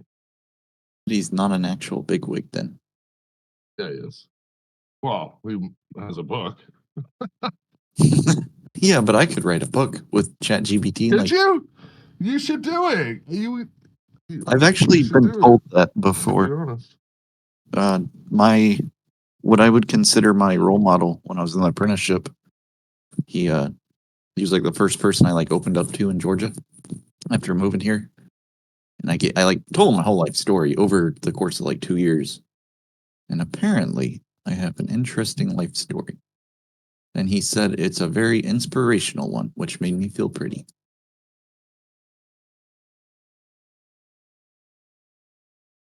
Well, I'm not a good writer. Me either. But now we have ChatGPT. So I'm thinking, what I'm thinking is I just record myself saying the story of my life and then have ChatGPT like make it into something readable. Yeah.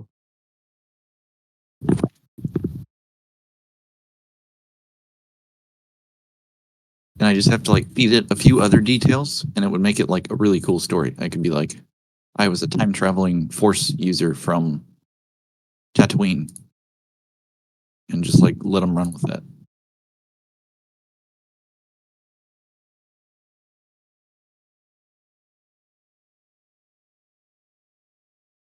Or like, I don't know. Just give like one little detail that's not actually true, like embellish it. Like, I don't know. I got like 2 dicks and then just let the AI sprinkle that in wherever it wants to. Exactly. Wow. So took the high back, right? Yes. It's in a while. Hey, look, it definitely took the high back. Holy shit. Today's a runner. Today would have been a good day for a nap. The long, yeah. See, that's the timing of it, right? So I should have listened to myself with the long, and then now by now, you know what's crazy is he's changed his mind, and now he's short, right? On the day that you're supposed to be long. That actually gave you a perfect pullback to yesterday's high. Shit, dude. That was the trade. That was the trade today.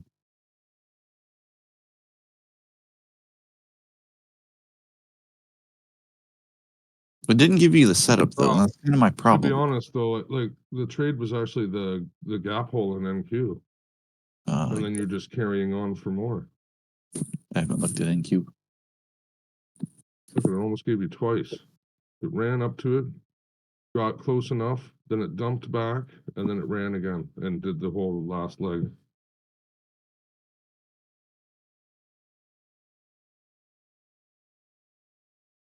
I wouldn't try to short this here now. No. Don't do that. Dude, the more I'm watching this though, and watching his little TCA play out, the more I'm like, maybe I need to start waking up at 3 a.m. Oh, Because yeah. There seems to be some magic there.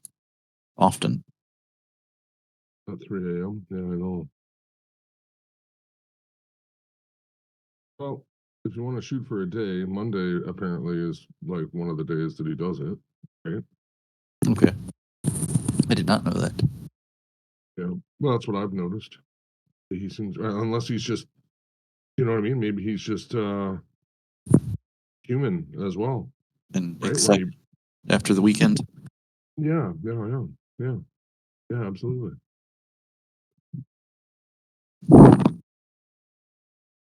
It's kind of like, I don't know. That's a lot. That's a big sacrifice. I stayed up late last night. Fuck. Did you end up calling G-Trader back? No, I didn't stay up with G-Trader. I did, but he didn't call me back. I don't know what was going on with him. Stayed up with a real human. Stayed up with a real human? On a telephone. I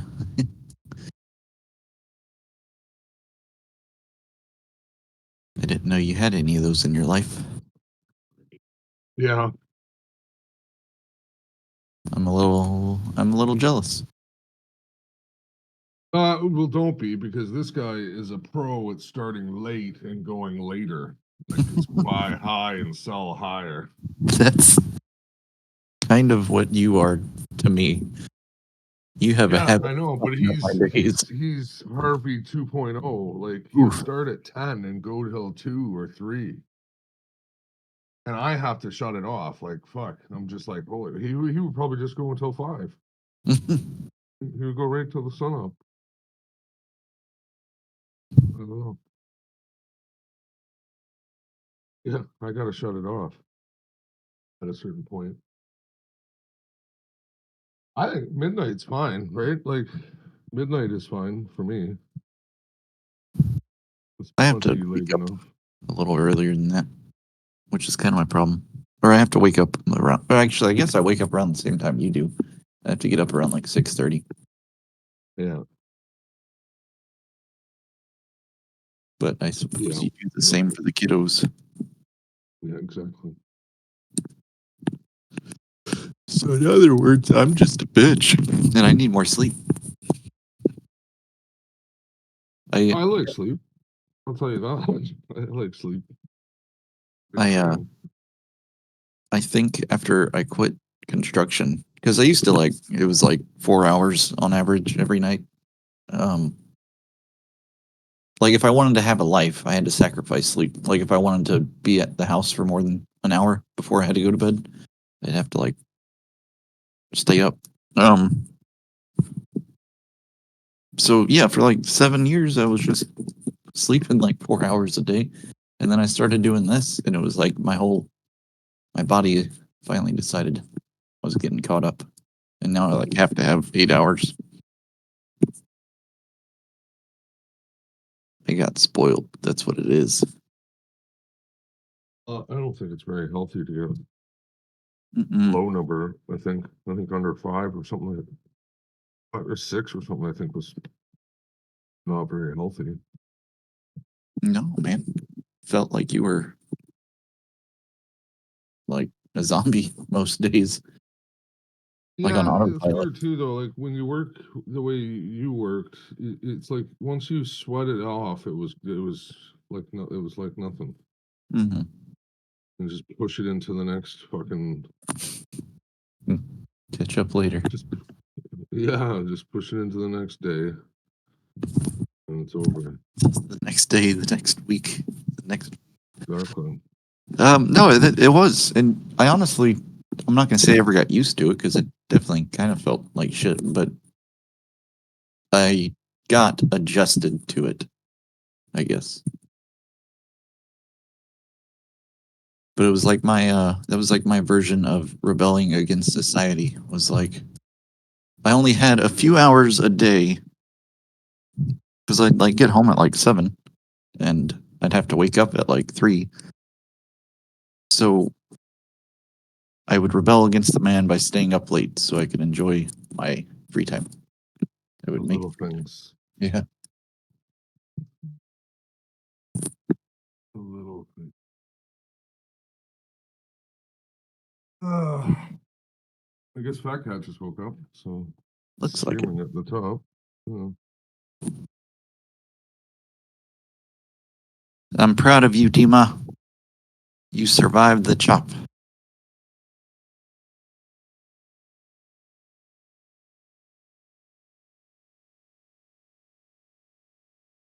CL chop.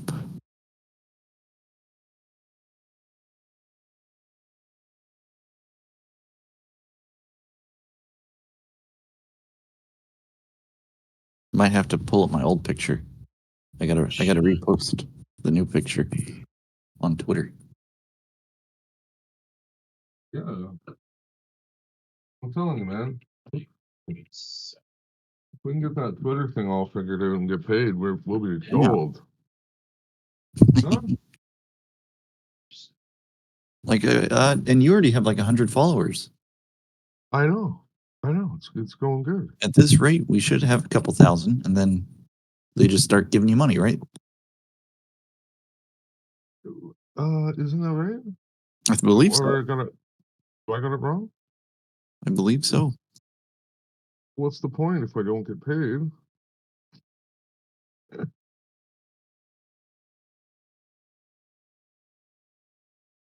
Yeah, like look at that, some sort of zero level that may or may not be valid. Look at it. It's touching the hell out of it all over the place. Mm-hmm. It's going and reversing right on top of it.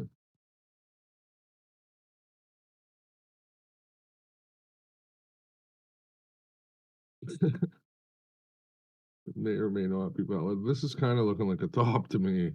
It always looks like a top, doesn't it? Arsh. Crude. Arsh. Crude is the you go take a nap trade. Oh, you're talking about NQ, aren't you? Yeah, Aren't or all of it. yeah, more. Well, ES is kind of looking like it a little more. The NQ's got a little in it. The crazy part is Dow's already started and it's doing it, right? Yeah. Here comes Russell to kind of follow it up, but like, yeah. So Dow's already completed it. Like you're already, what time is it? 41. You're almost 40 minutes late to the Dow trade. Really? Fucking almost fucking spot on. So that would be like 55%, right? Like yeah, that one's perfect. Oh, Where did I say?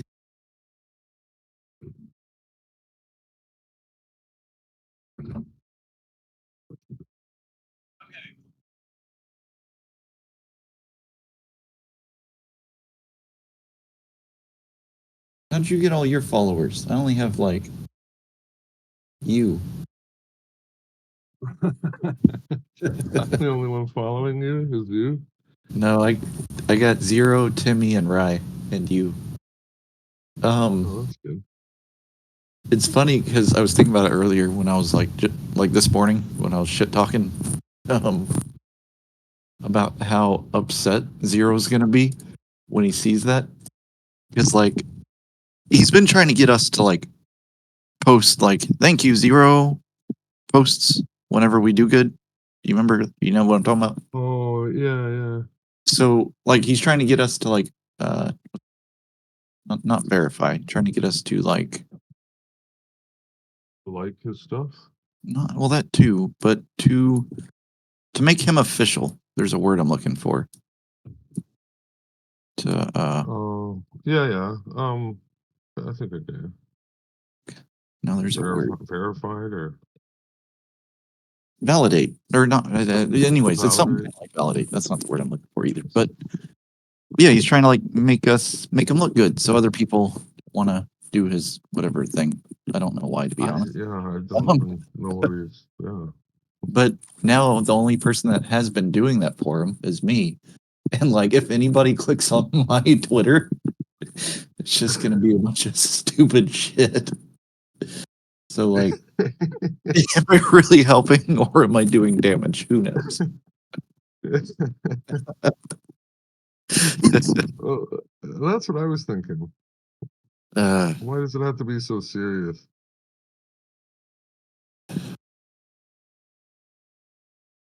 Thank you, Dima. I appreciate it. I go by here. I'll show you my name. Hey, do you want to go and do a what do you call it? A quiz, a trading quiz? What's the trading? Oh, is it on Top Step thing? It's on the Top Step thing. It's right. I think it's about now is when they How about normally do it. you 12:45. How about you just stream the screen and we can watch it with you or something? I'm not interested in it, but if you want to, you should. So then I do it here.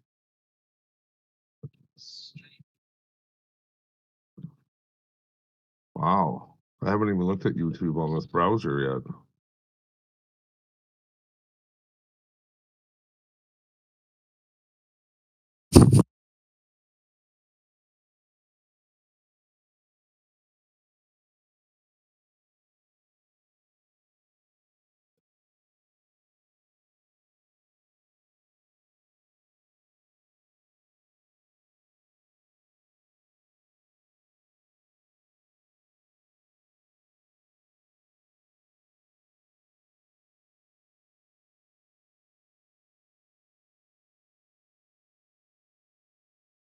Guru to hero. Yeah. Huh, I can't even do it. How do I reply to this?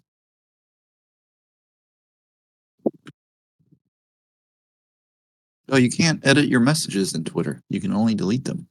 Oh yeah, you can. Never mind. Of course you can edit them. All the Furus wouldn't use Twitter if you couldn't edit it. What am I thinking?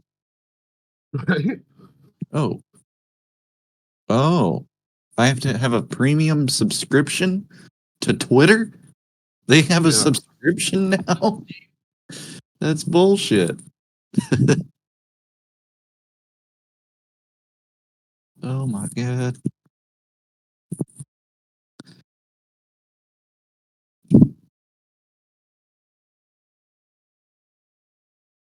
Here, I'm gonna make a little Easter egg on the screwed screenshot that I'm about to post on Twitter. Yes. I'm leaving that fucked up trade, like the P&L from my fucked up Apex trade. Okay. I'm leaving my P&L on it. Okay. Like it's hiding on the top left corner.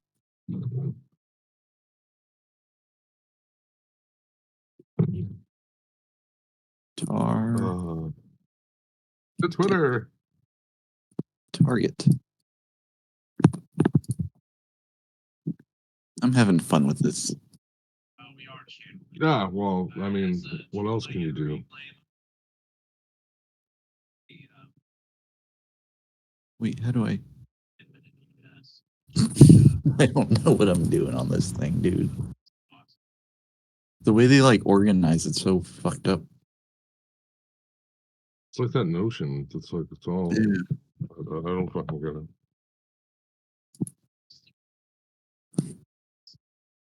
Ooh. Yeah, there you go. See, I just find somebody with some good stuff, and then I'll just copy, and then I go post, and I go over here, left click, paste, post. Then boom. I'm in it. I'm in. Guru by day, dishwasher by night.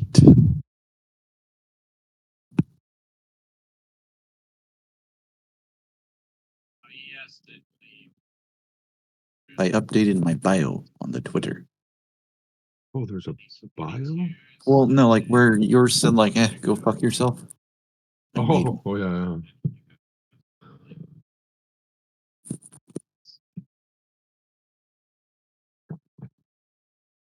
I'm not seeing you, Dima. I don't see you. Don't you lie to me about following me. I'm gonna make billions. Twitter bucks. That's what we're gonna call them. Twitter buck. I'll share you one Twitter buck. Share you a Twitter buck today for a hamburger tomorrow.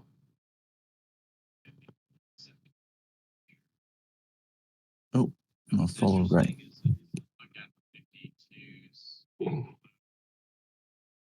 Oh, Ryan made a nice post for 02. That was nice.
Oh, I cracked myself up. I'm fucking funny.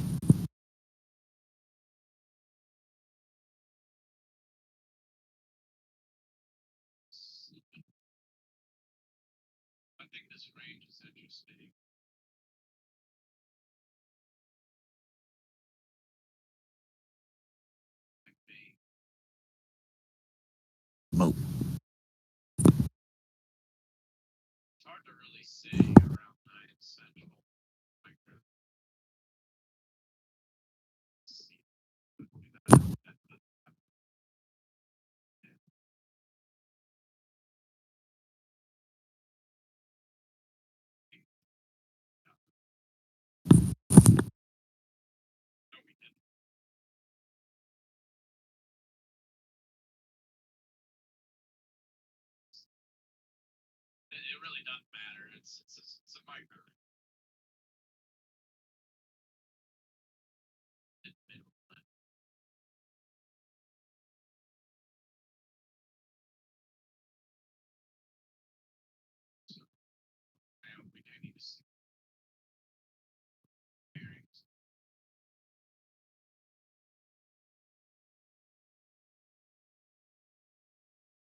At least the weather is starting to turn around here. Timmy, what are you doing?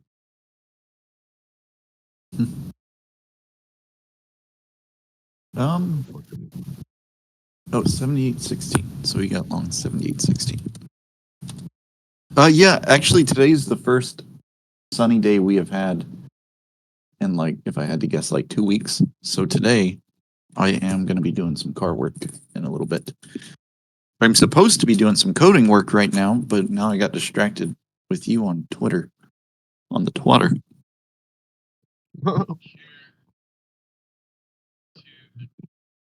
You only live once.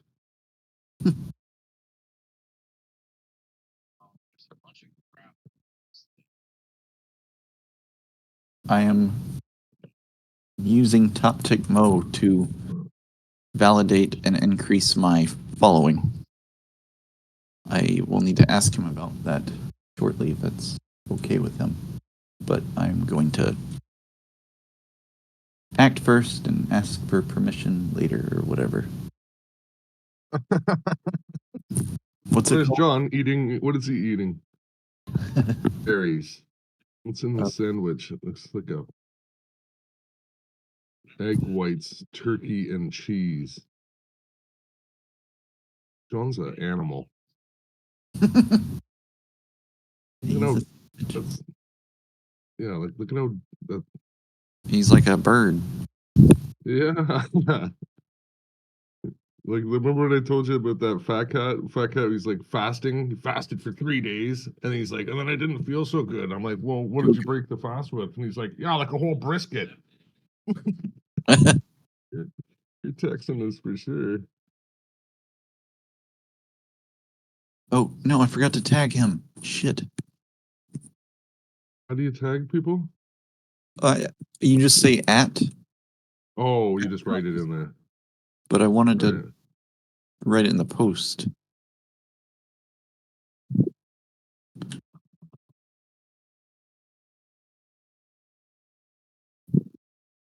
Shoot. Followers.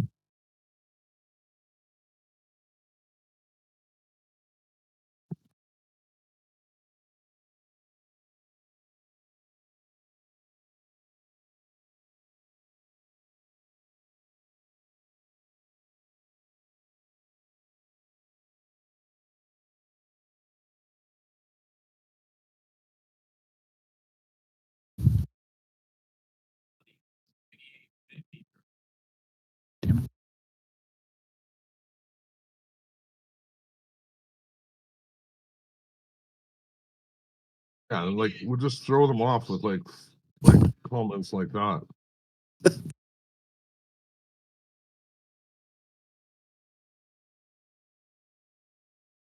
Nice.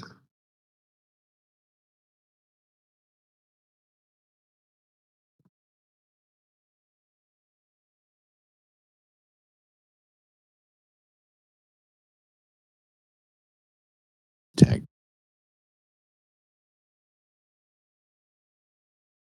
Dude, Twitter sucks. Like the way it's organized is nightmare.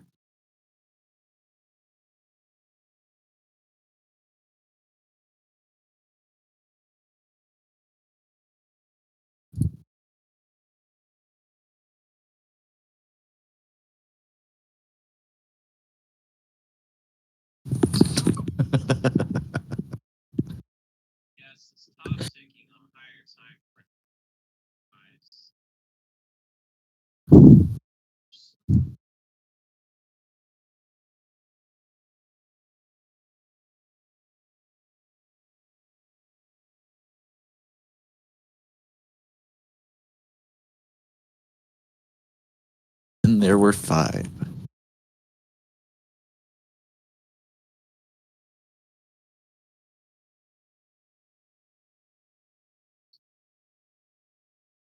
Just a heart. I can give you a heart. Doesn't do anything to me. Doesn't break my balls to give you a heart. Who you hearting? Anybody. I heart Yeah, them all. I've been hearting all of our people. I heart all of retro shit. I heart all of your shit. Zero. I'm now hearting all my shit. Oh, you can have a heart. You can have a heart. Get Skin off my nuts. Might as well give it the hearts. It's all I have to give. There's no thumbs down, is there? Yeah, see, like there's no negative Nancy's here. It's just hearts. Hearts, hearts, and more hearts. Why? Yeah. Oh, Timmy. What's going on with Timmy? I don't know. What's he doing? Why isn't he here? You went out last night. Oh. Did you hear that the labor demand is still softening per Jolt's hires rate? That doesn't make no sense. That's what I was talking about. You didn't. That made no sense. Exactly. That's what I mean. So then you can go on from there, right? It's brilliant.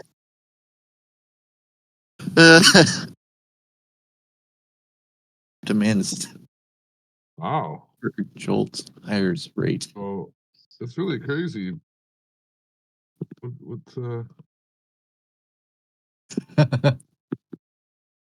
Long to watch it.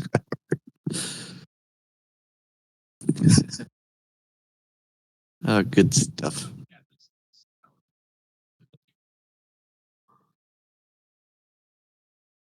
What would you think if somebody out of the blue sent you this?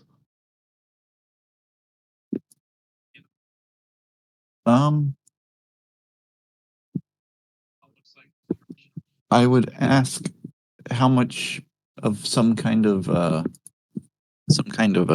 cryptocurrency they have, or penny stock. Well, That's what you would do. This is what I did. Oh. And then just watch them burn.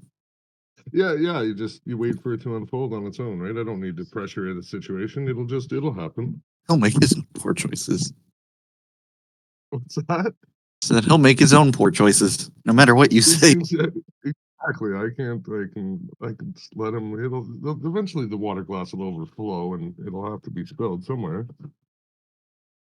And it might even spill onto the plate with the beans.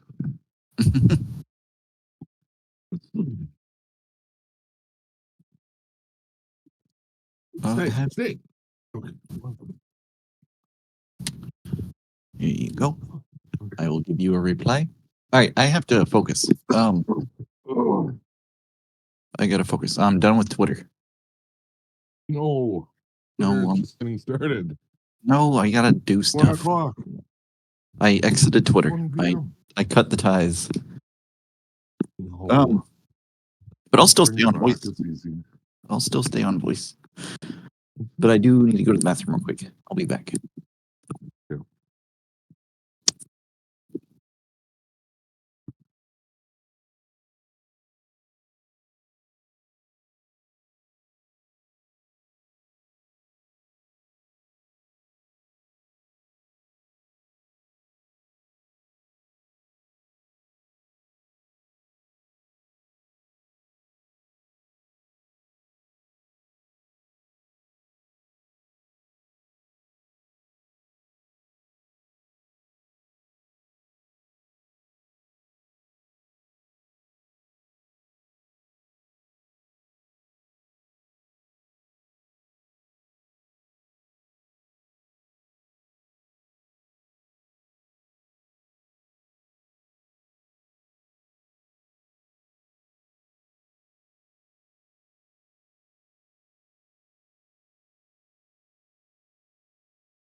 Okay.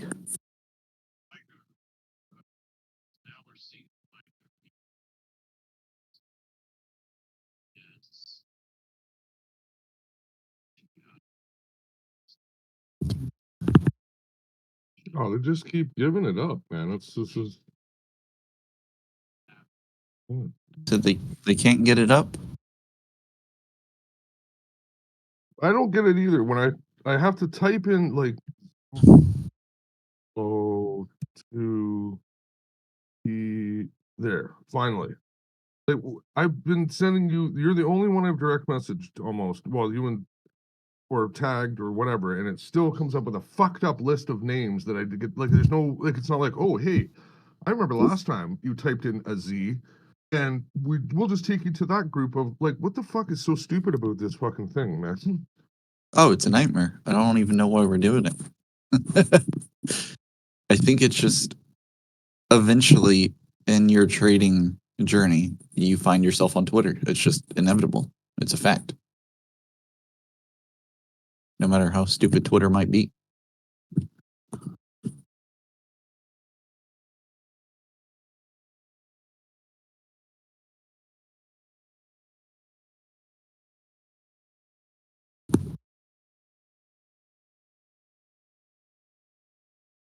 Best of volatility.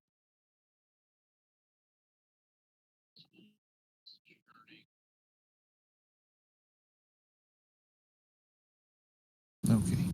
Let's see.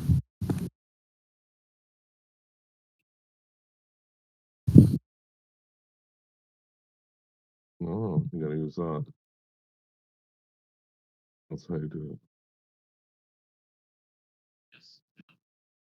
it. It's really quite. I'm using this as a. It's I don't know. It's how do I don't know. How do you use this? What is it like? Is what I look for. I find out what it likes and then I give it what it wants. The Twitter? The Twitter. Or any of these things. I have just been using it to have fun with you and to like incite a little bit of anarchy into the world. Just a little bit of chaos. Yeah, exactly. People just go, what the fuck is this? People don't realize how great that is.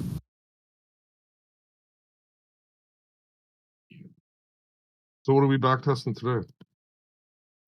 Just nothing. Here, I'll show you I'll show you exactly what I'm going through today. I think I already posted it earlier. I am trying to understand everything on this page.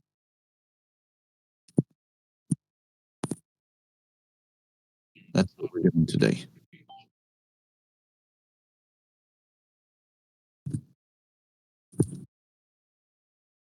It is homework, is what it is. We're not actually accomplishing anything other than learning. Let's see. Whoa.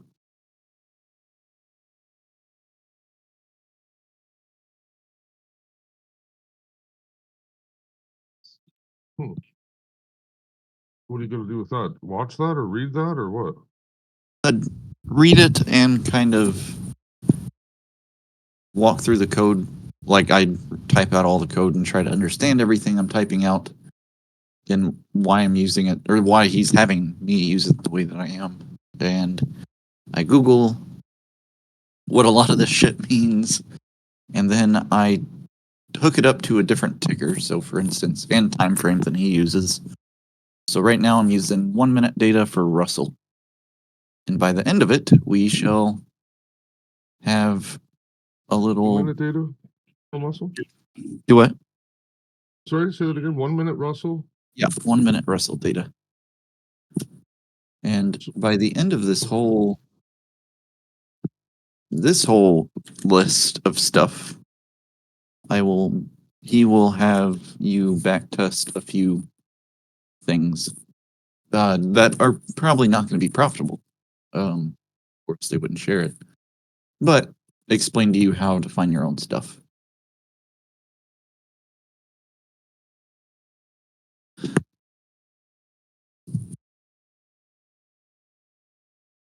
Because the tutorials on VectorBT's actual website make no fucking sense to me. And there's this saint of a man who is like explaining it all like you're an idiot. So I think this is the right place to start. That's this guy? Mm-hmm. This Quibbit class or what? Quib chance? Quibbity quants. Quibbity quants. We're name you.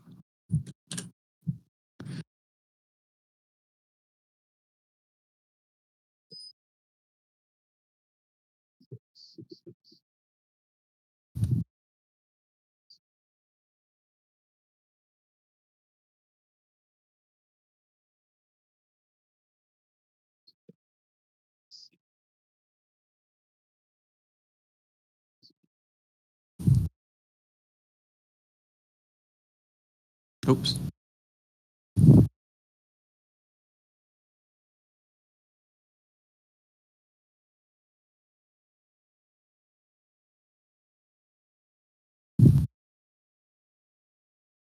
Because it's kind of frustrating. Like, there's nowhere.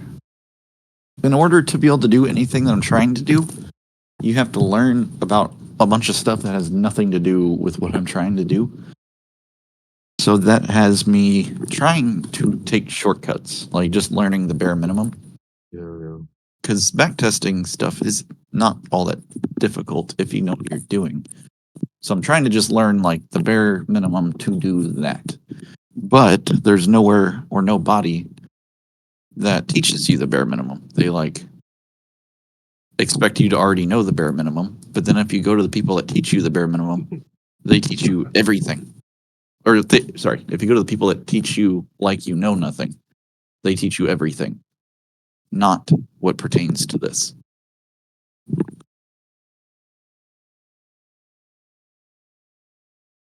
But I'll get it. And when I do, I will have my duck list.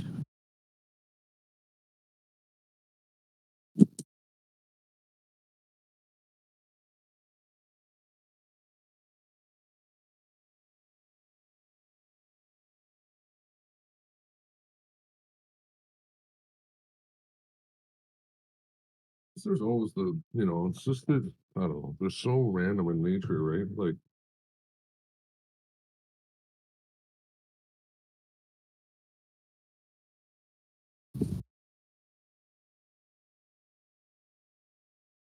Do what?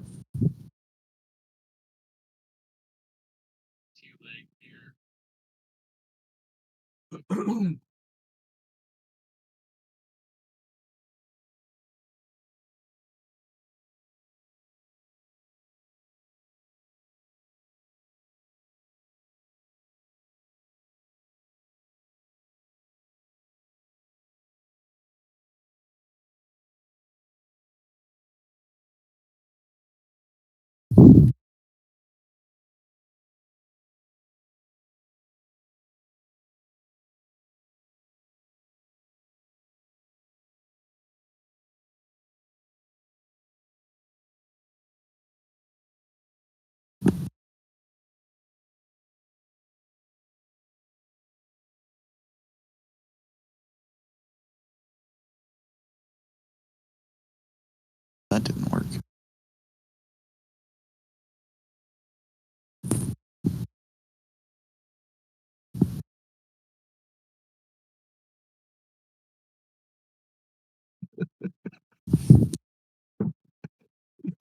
kill myself. I I bet you nobody's even looking at that. They're like, who is even? It doesn't even.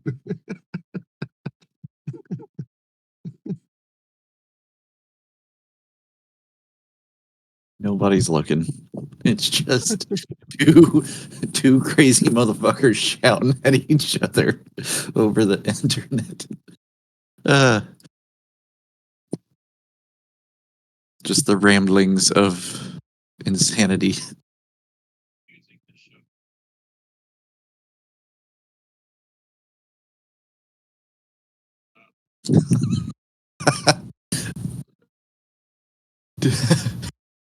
Alignment?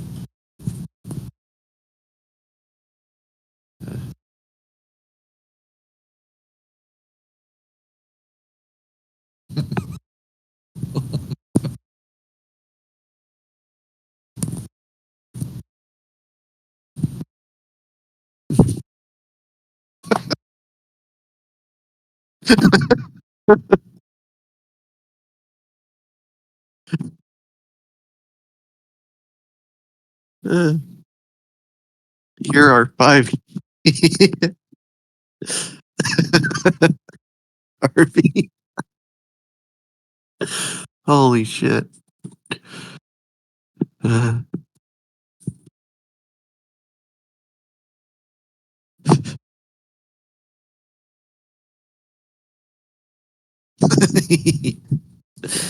That deserves a repost.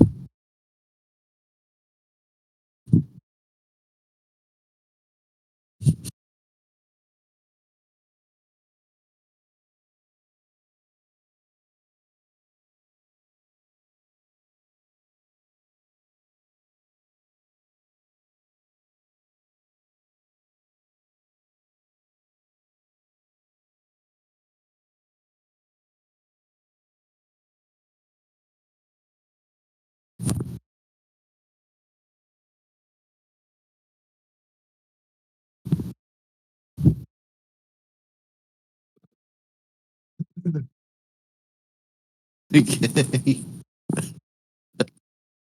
You can repost a repost. Stupid thing. Oh.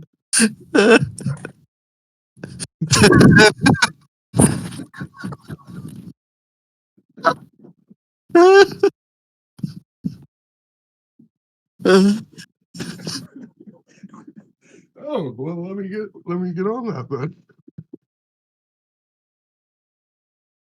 How do I repost that post? Oh, there, you can do it right there. There it is. Did it work? Oh my god. The craziness. Dogs and cats living together.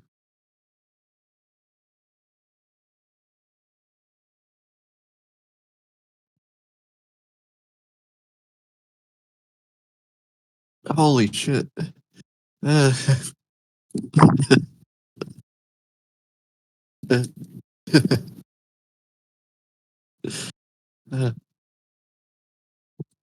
We're gonna go to the moon with this.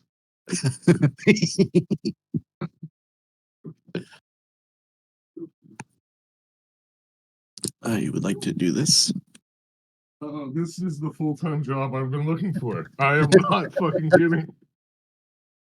I honestly, if this works out, oh man, it's gonna be the best. I'm telling you. The whole time we had it wrong. Yeah, exactly. And now I will repost this. Does that work? Yep.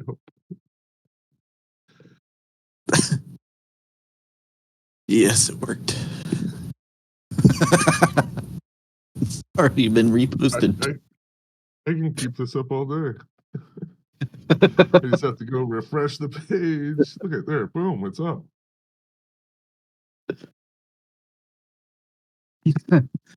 Uh,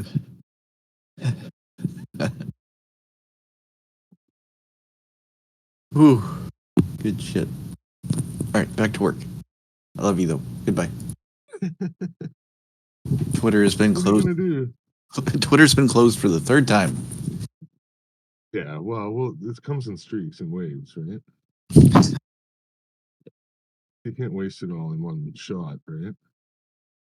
Are you able to like request people to follow you? Can I like ask Elon Musk to follow me? Actually, I'm glad I thought of that. One moment, don't please. know. I'm back on the Twitter. I don't know if you can ask people. All right, how do I go to your profile? Harvey. And next, I'm going to come down here. I'm going to reply to this.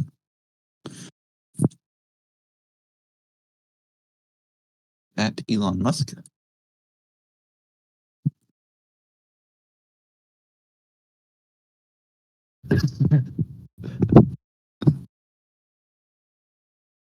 Oh, yeah.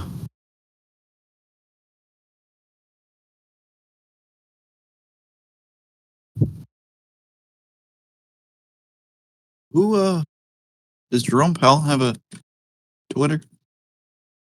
I don't. I think so. Actually, you know what? I found the one that says not the real Jerome Powell, and he seems to have quite a few followers. Let's start there.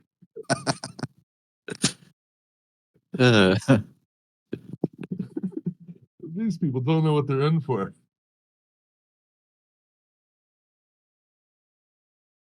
Yeah, once I actually pull all these drop down boxes and figure out what's going on here, look at it. It's share profile via copy link to profile. There's so Oh, many we gotta be Jerome. careful. There's a report button here. Copy link. Yeah, I don't want to do that.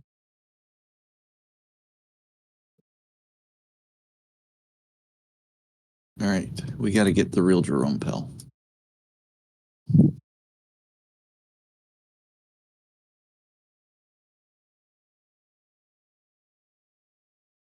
Hmm. No, he's one of those people I might not want to fuck with, actually. I think I'd be more likely to fuck with Elon Musk than Pell. It's too late now, man. It's out there. At Federal Reserve. There we go. That's the real one. At Federal Reserve. Okay.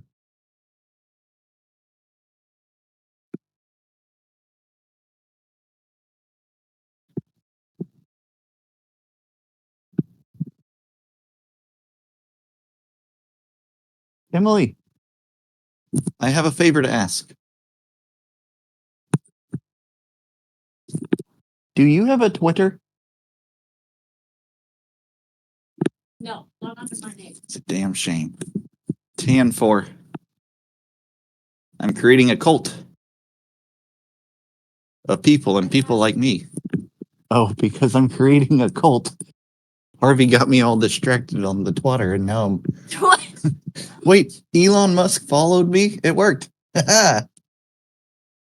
No way. Yeah, looking, dude, it only took one day and I'm already attracting new followers. Exactly. See, it's not hard. And I'll show you how to do it. it only took one day and I have random people following me. Yes. Um, cut like half an inch off my hair. That's why I said sudden. With skizzers? I don't know how. I've never done it with scissors before. I'll use clippers.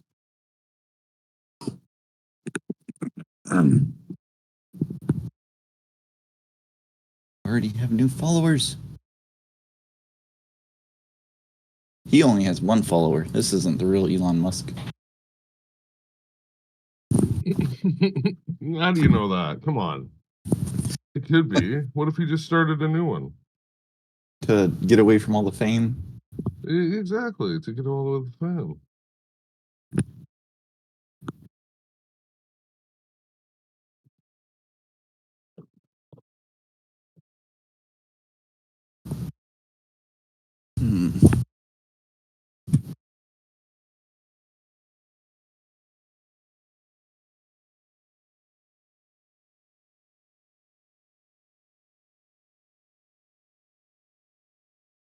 Emily. Be right back.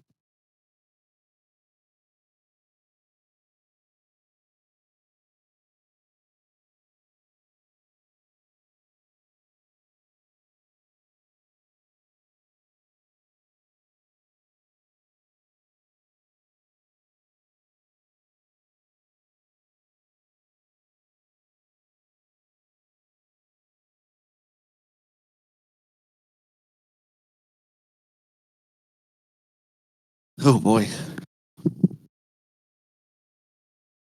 The last time a woman asked me to cut her hair with scissors, it was my sister, and she was not happy with me.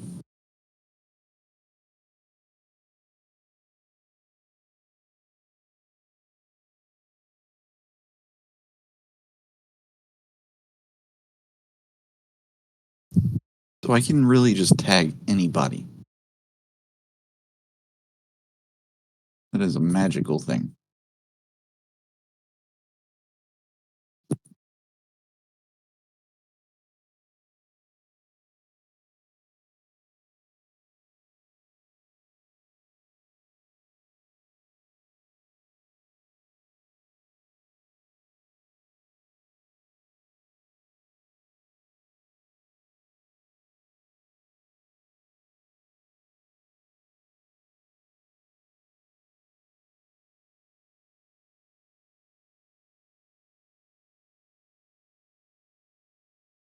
Hmm.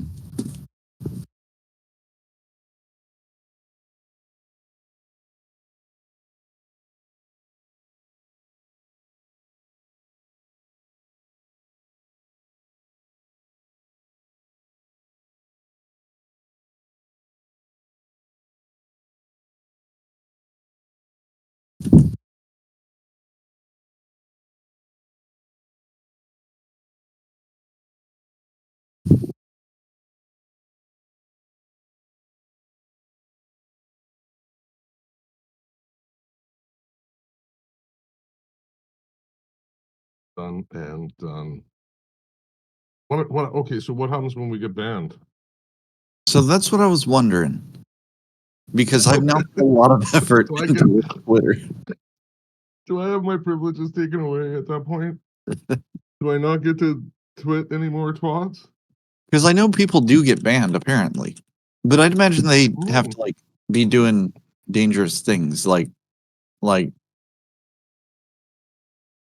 Dangerous? linking and adding the Fed or Elon Musk or something like that. I don't think just anybody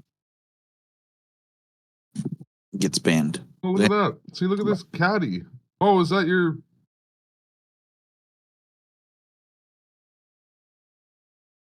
Oh, no. Never mind.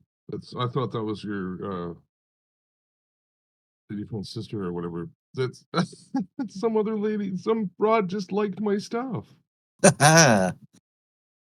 Caddy. Katy. Lust and debauchery knocking at my door. Want in? Hot shots and reels are waiting for you. But that's Oh, just my. the first act. DM now. She wants you. DM. Look at the one that I oh, you know why? It automatically I get it. She wants you. Ah, I get it. Yeah. Well, I can't help it. I'm sorry. No, it's the Canadian charm. It's irresistible to some. Well, I mean, you can't deny the content production here. Like, you just can't deny the high content quality posts like this. Don't wait. If you look to the left, there's a little button that says more. Click the button. says more. Yeah. Where? On the post? No, it's like it says home, explore, notifications, messages, Grok. Okay, yeah, more. And look at the top. Ads, setting bookmarks. Monetization. Oh, see? This is how we monetize. I'm not Subscriptions, available programs, no ad revenue sharing. See, any of this would be eligible creators can sign up for monthly subscriptions and ad revenue sharing. Set up payout details. Well, I'll click that. Connect Stripe account. You'll be taken to Stripe to connect your account. If you have an existing Stripe account, you enter the email address. So we have to have 500 followers first. Is that what it said? Mhm. Not yet eligible. Not yet eligible. How many? 500. Okay, 500. well, let's We push can it. do that. Yeah, we can do that easy. Oops. Yeah. And we have to get It's verified. gonna be tough. It is gonna be tough. Oh, we have to get verified? Is that another thing? Yeah, but I don't know if I want to verify this one. That sounds dangerous. Get verified. Like then How do you get verified? Who are you? I'm an individual. I'm an organization. Subscribe. Premium. Oh. Are you shitting me? Learn more about premium. That's ridiculous. Subscribe today. You pay for it. So in other words, to get $3 a month. So $3 a month or $32 a year. No, it's Swap my brains out. $16 a month. 16. Subscribe now with localized pricing starting at $3. I don't get that. Starting at. Oh, now I do. See, I'm already up at notch 1 compared to you. See that? But if you click the arrows to the right at the top, we can get Premium Plus, and that gets us more juicy details, like stuff. We get paid to post. There's one that's Get straight up saying verified. So you gotta pay them to get verified. it's $16 a month, but there's a thing that says get paid to post. We're already posting. Oh yeah? We might as well Yeah, get yeah. paid. Yeah, exactly. This is what I mean. It only costs $16 a month for us to make $1 a month. Yeah. That's how business works. Verification and security.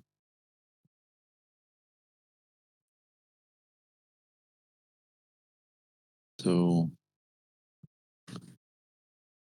basic.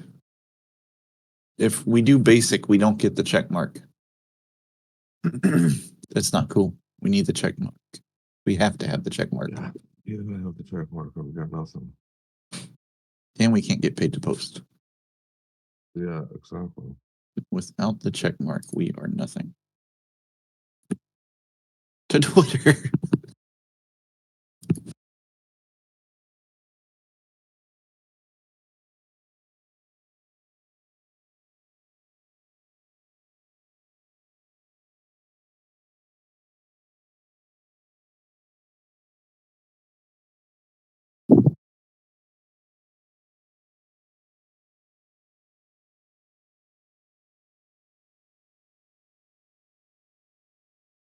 I'm not going to survive 1 week. Musk is totally going to kick me off.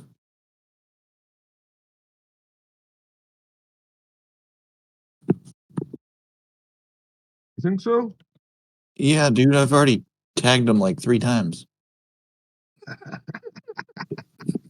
And now I'm quoting him. I'm not only quoting him, but I'm adding him while I quote him.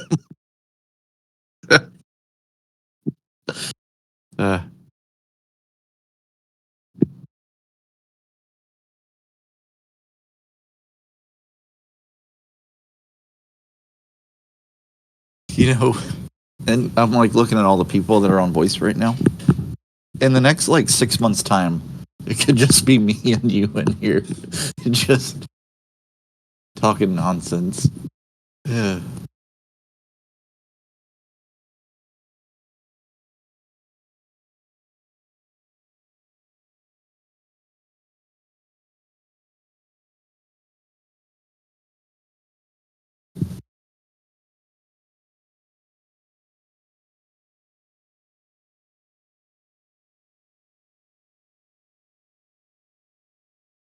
Oh, they're puppies. I will repost this.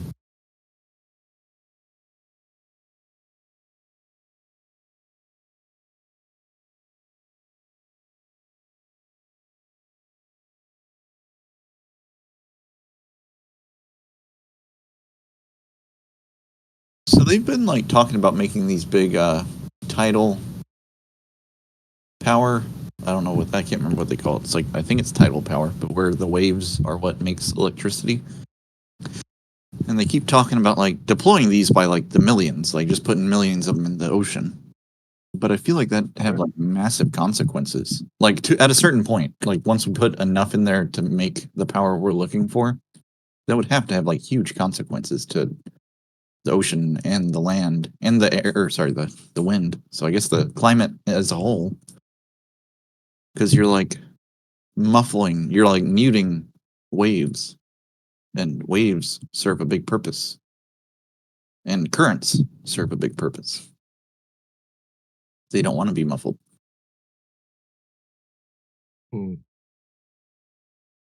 I'd imagine it's like an obscene amount though. Like we'd have to like have. They actually they yeah, like they don't say shit about that, right?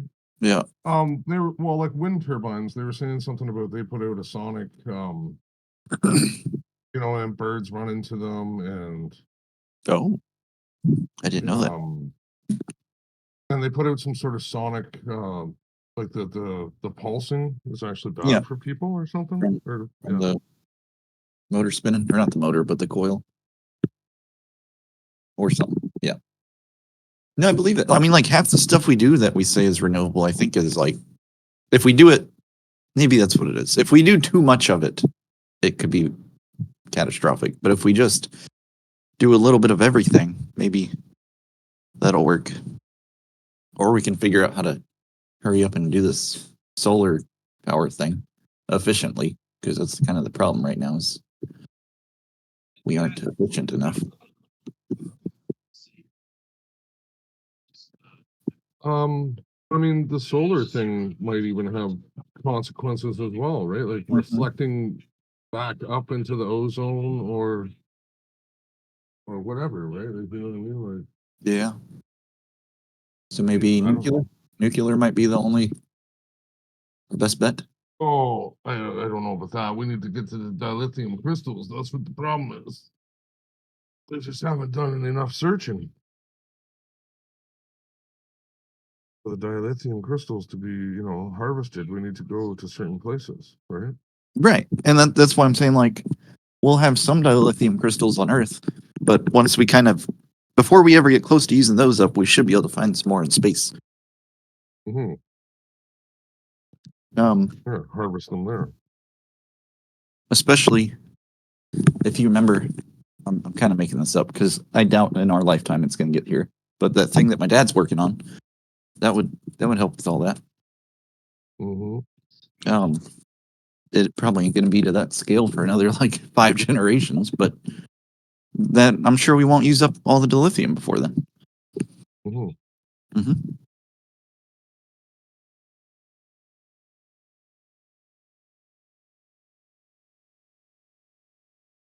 Well, here's crude coming back down.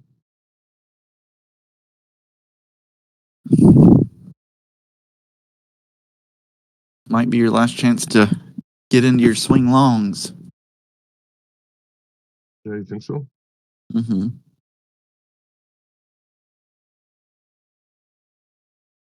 I wouldn't have posted on Twitter if I didn't know it was a fact. Well, you got a point there. Yeah.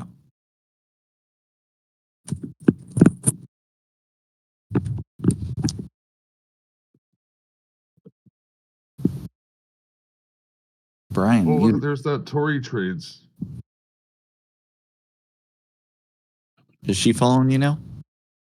No. I don't want to push it though.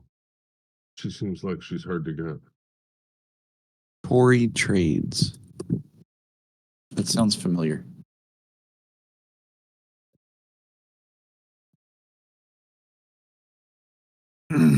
Oh, she is a check mark. That's how you know she's making money. She looks like she's like 15.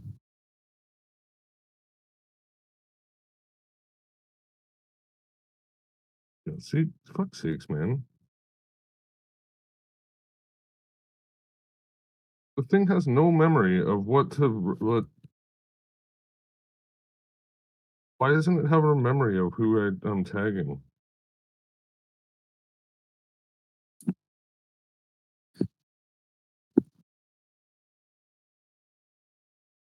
All right, focus.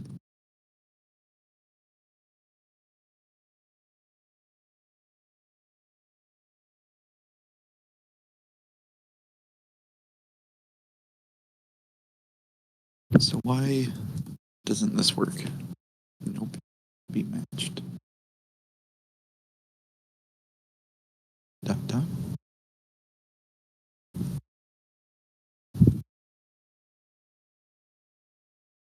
Get it.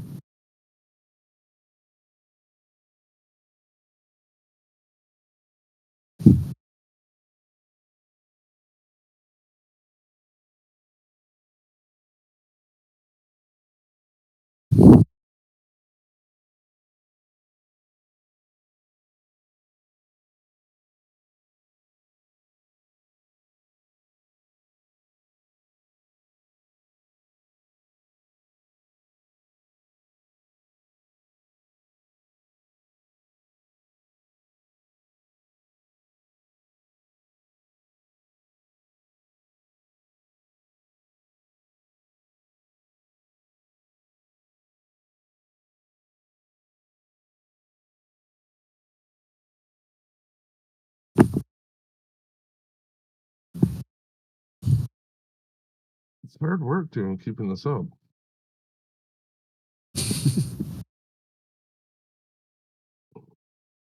Yeah,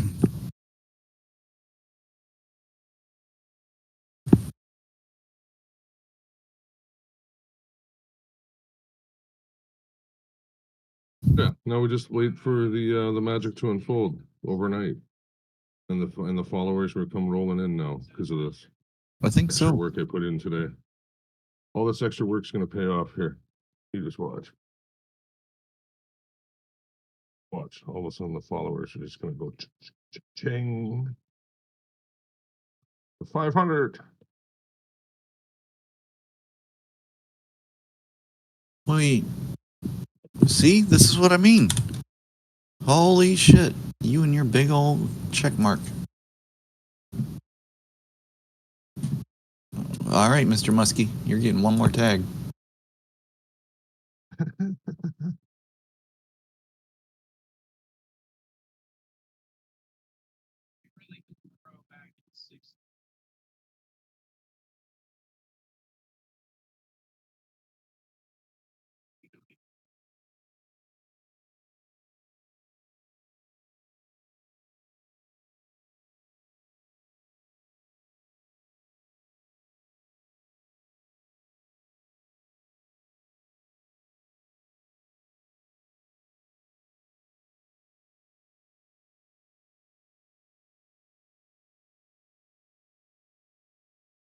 I had no idea to be verified you had to pay money.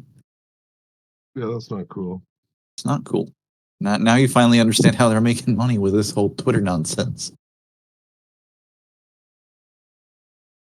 So every person that's got a check mark is paying. Yeah. Interesting.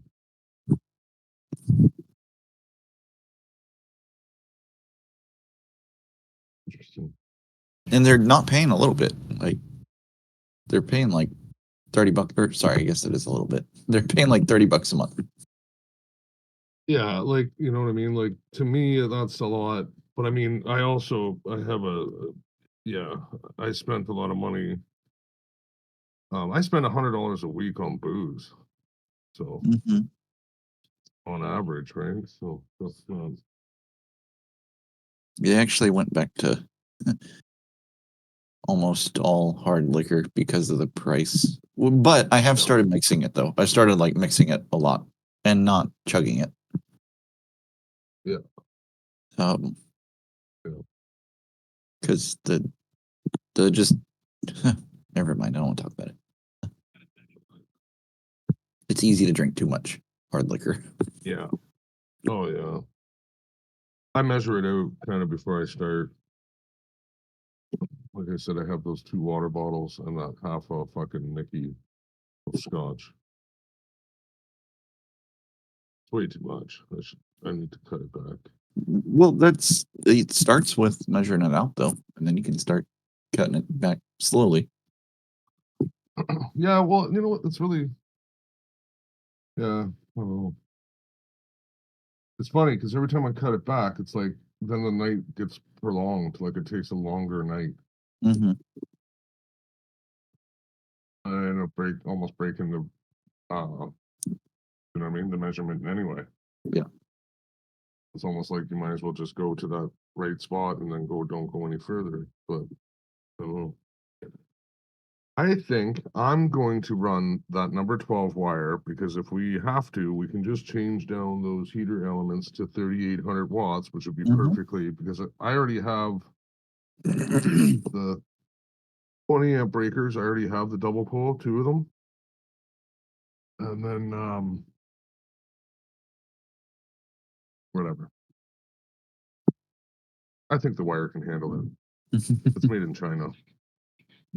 They do make the good shit. Yeah, right.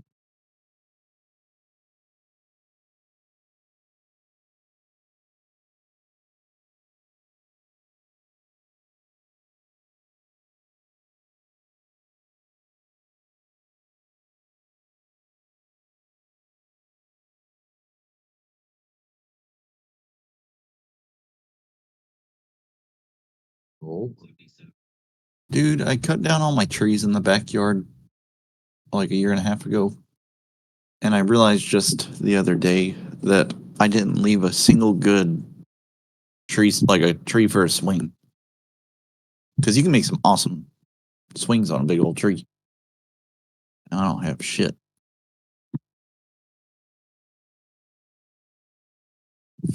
Yeah. I just saw this guy rope on this like massive rope swing, and it reminded me that I fucked up. That is all. Length. This isn't right.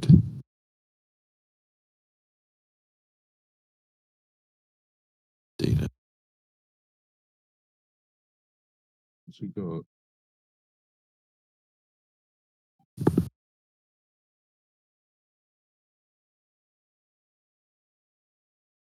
But he's into the breakout.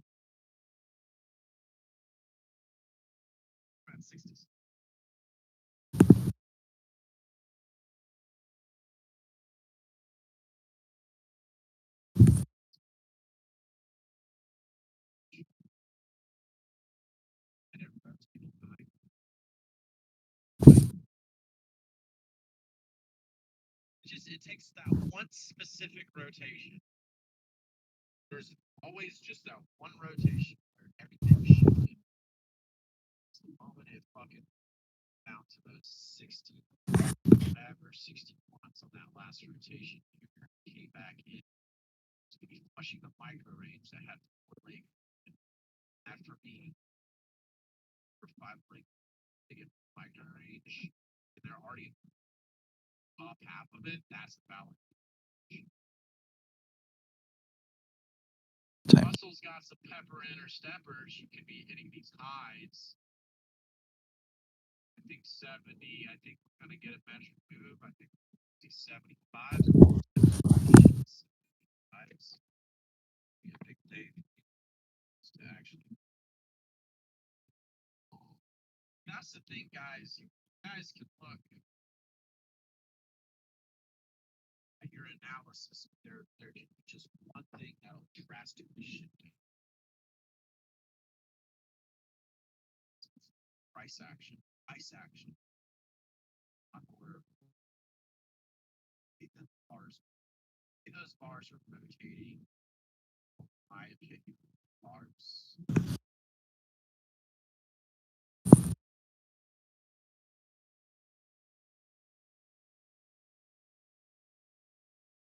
Zigzag. Dance. Flush. That doesn't help me any. Bars.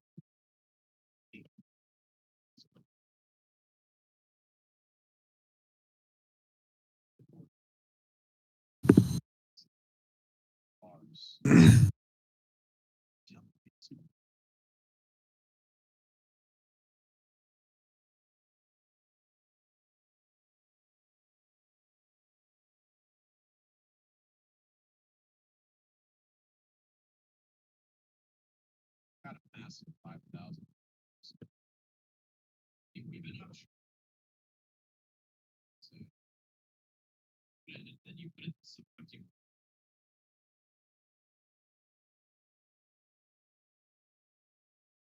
So,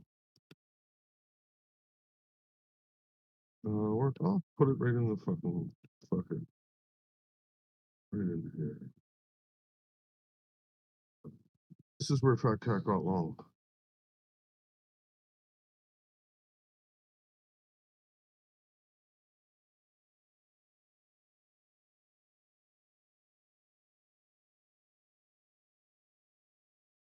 Is he still on?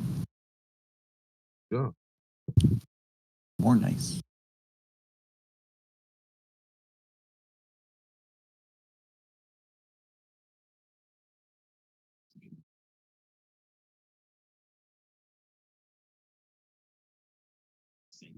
Mode.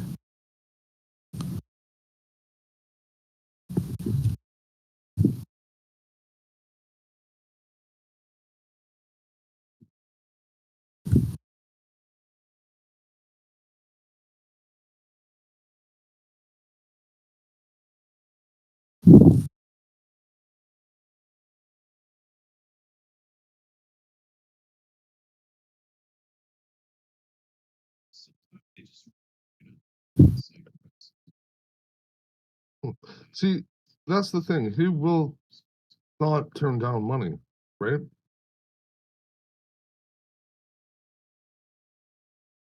He would take that. He would take that. I think he probably got about 61.50 or something on the entry on that. Maybe 62s. Maybe even earlier. I don't know. Because we've been in the range for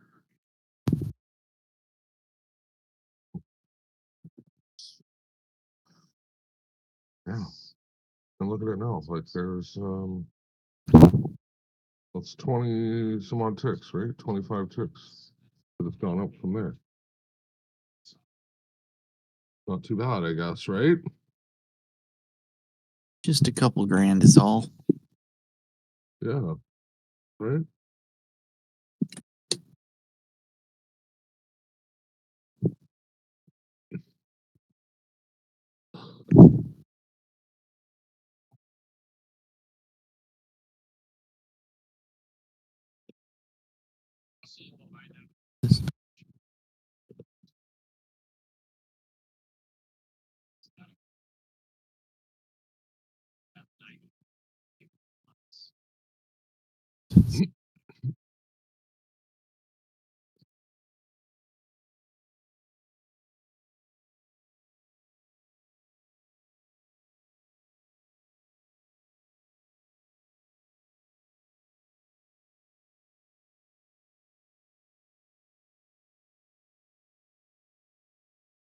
Look at it go parabolic now.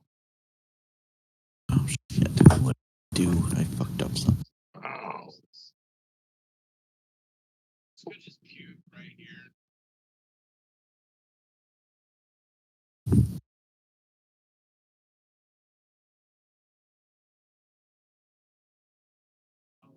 Yes, it's dropping. So that plus that it's about very high.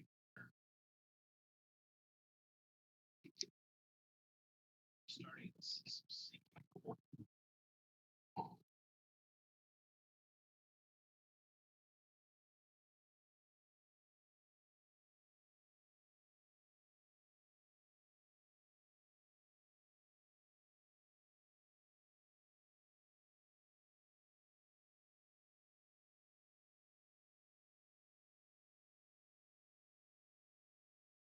Frequencies.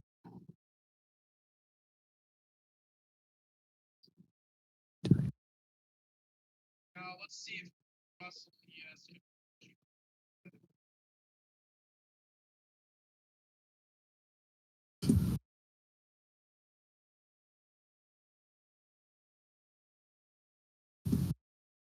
There's a measure. And Q hit its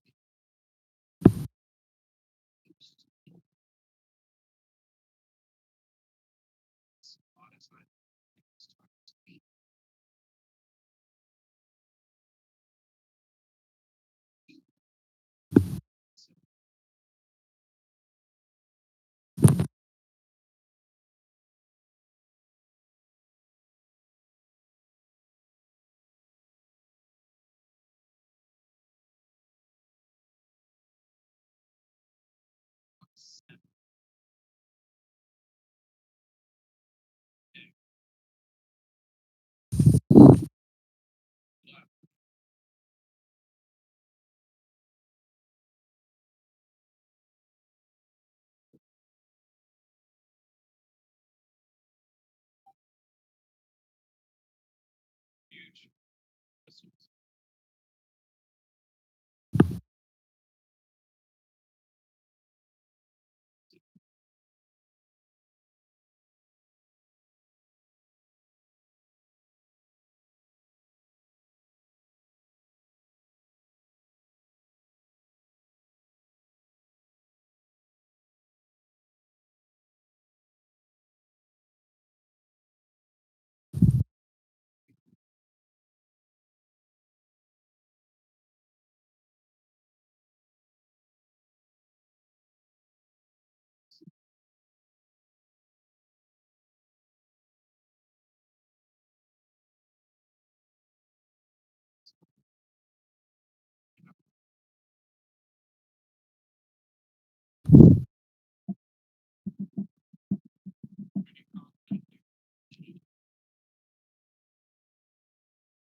at 72 degrees.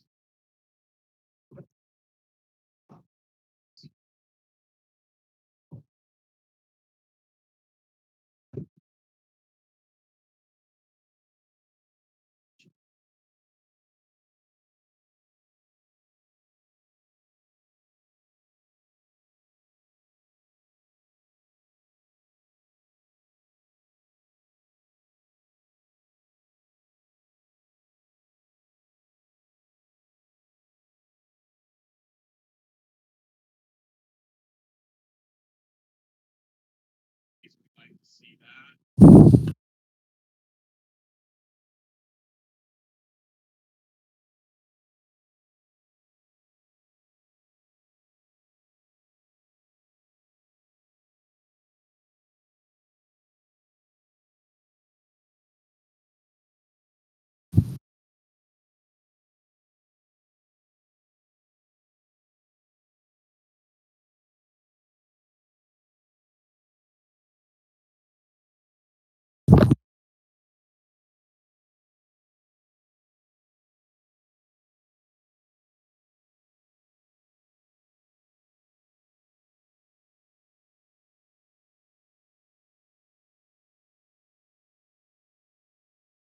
Hmm.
Averaging pretty high.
Too good, no.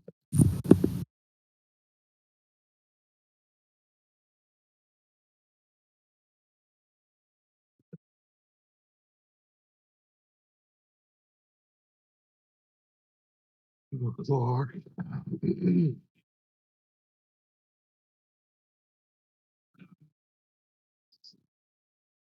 Semiconductors just puked out.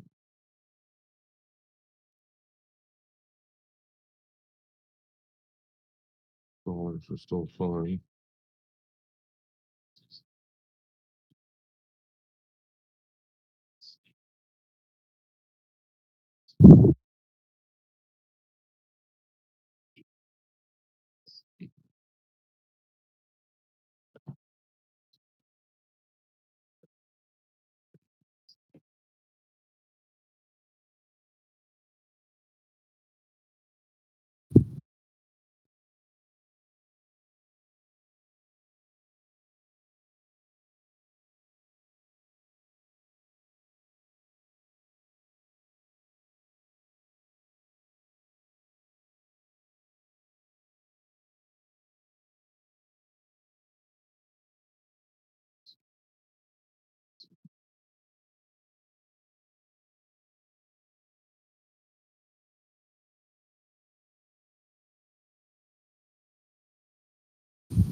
So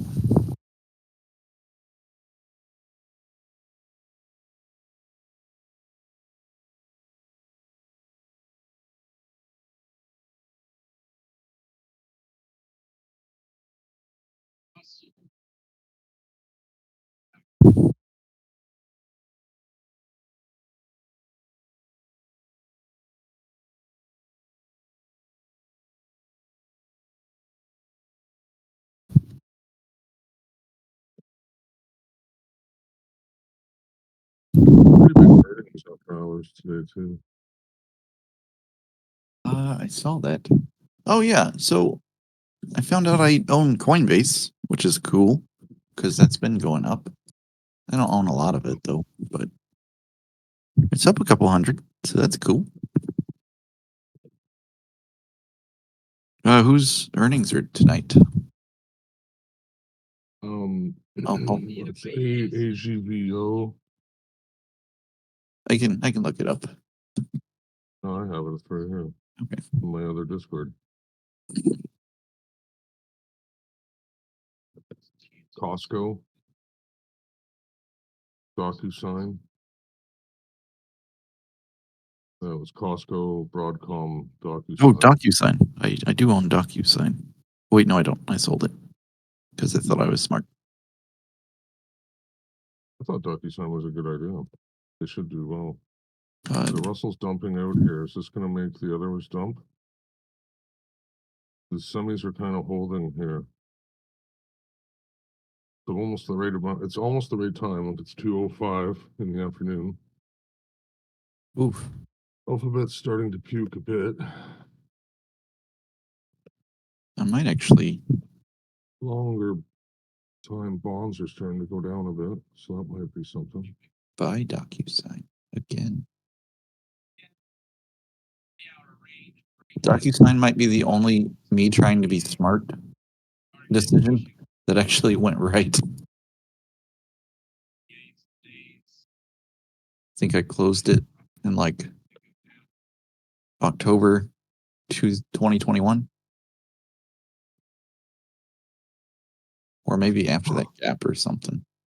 But no, yeah, I might actually buy that right now.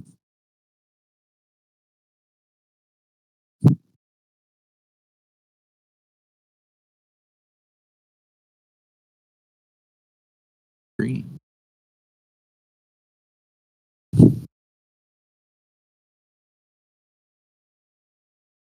Hmm.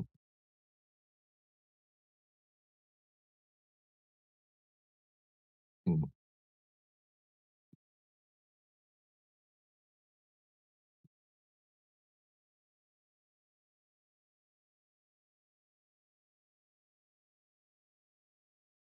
Again, that's bad.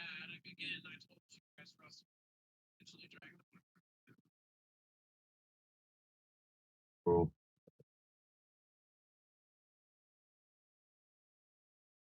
It's in Russell's hands.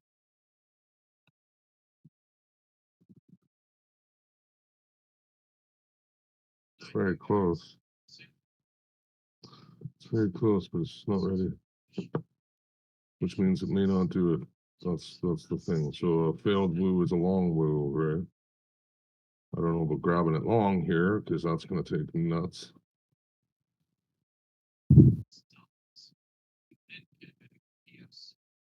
But this is not, yeah, see, it's not conforming. It's going up more. Russell's allowed to get disconnected here.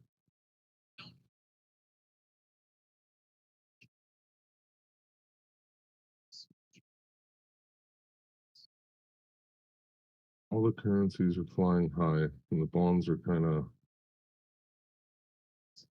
they've already pushed up, so, you know, higher for longer. You never know.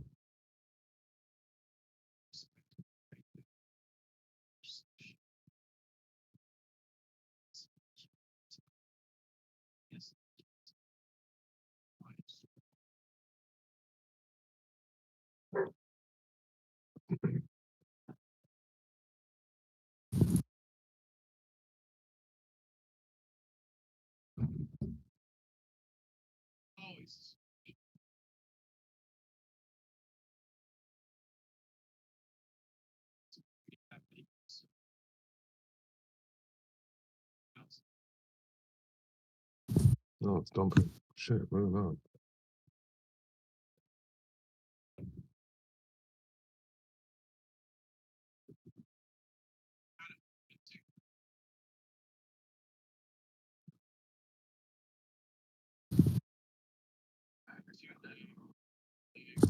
Yes, in Q.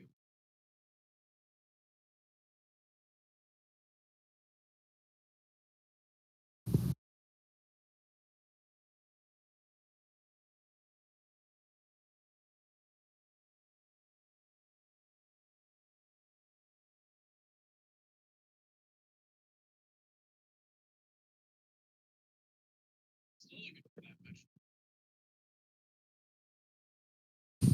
Two layer here. Yeah, there's a shitload of slips. So that is good. You got to reclaim slip. You got to reclaim hustle. You got slip and Q. The real moment of truth here is, are they going to mid pivot? They're going to mid pivot. Yes, in Q 68s. 4888.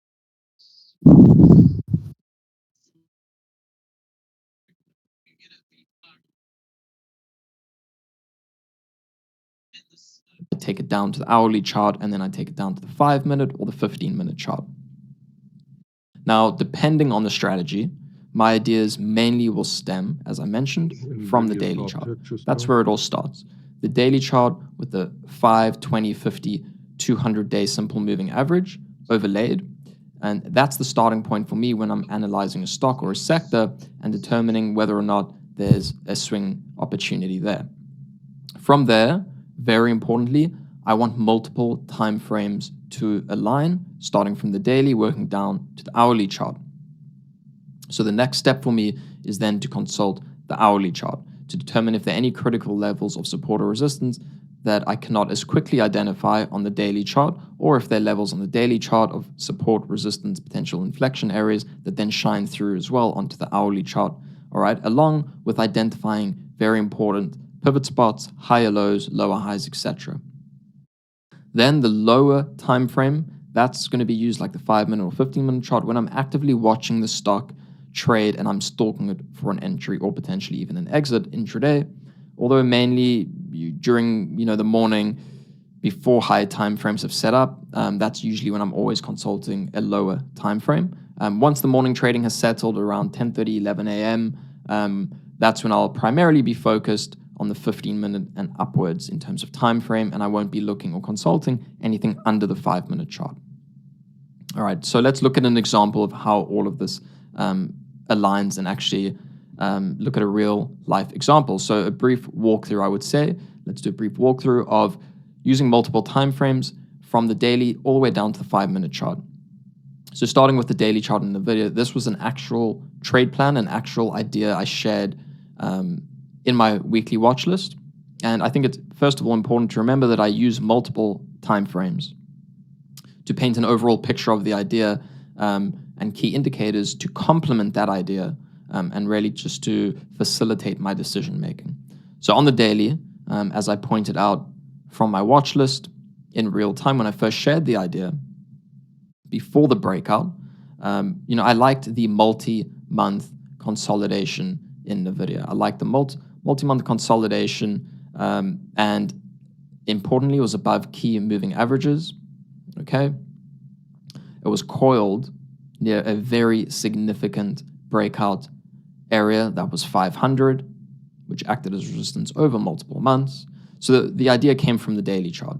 All right, now from the daily chart, having identified an upward trend, one of the hottest stocks in the markets, tight consolidation, a very clear level to risk against, and a clear inflection area. From there, we take it to the next time frame, which is the hourly chart, and we ask ourselves, does that level shine through on the hourly chart?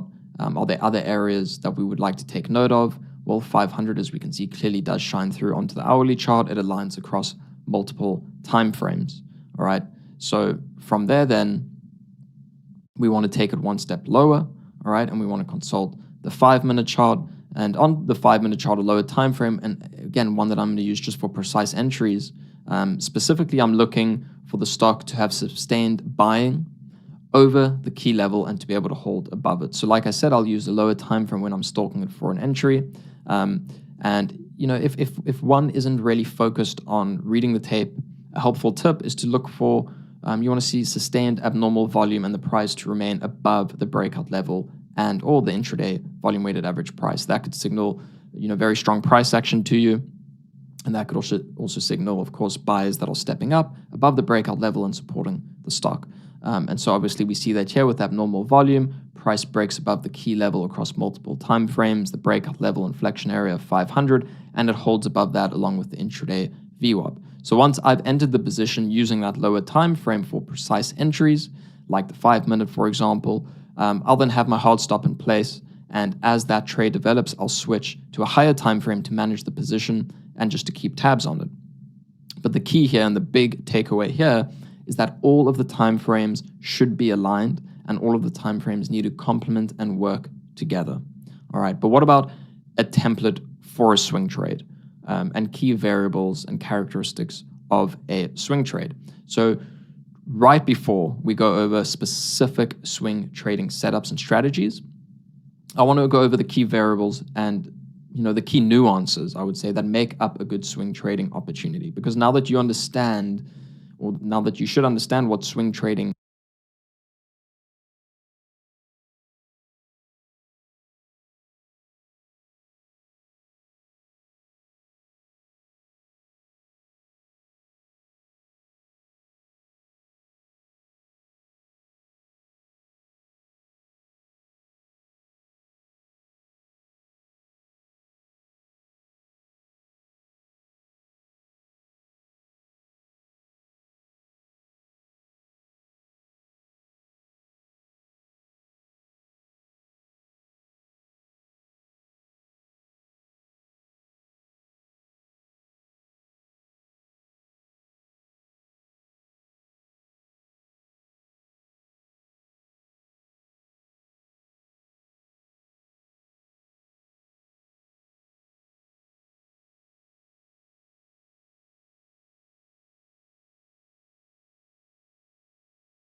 really is all about the timeframes I use, the indicators that I consult. I want to go over the boxes that need to be ticked in order to qualify a potential swing trading opportunity. So before I look to take a trade, when I'm actually running through my charts on the weekend and I'm trying to identify new swing opportunities for the upcoming week, what am I looking at? What characteristics and what variables do I want to be present on a chart to then qualify for a potential A+ swing opportunity?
And then right after this, once this is all familiar and makes sense to you, that's when we'll jump into specific swing trading setups. So first of all, the first thing that I look at, the most important and easy to understand, is clear support and resistance.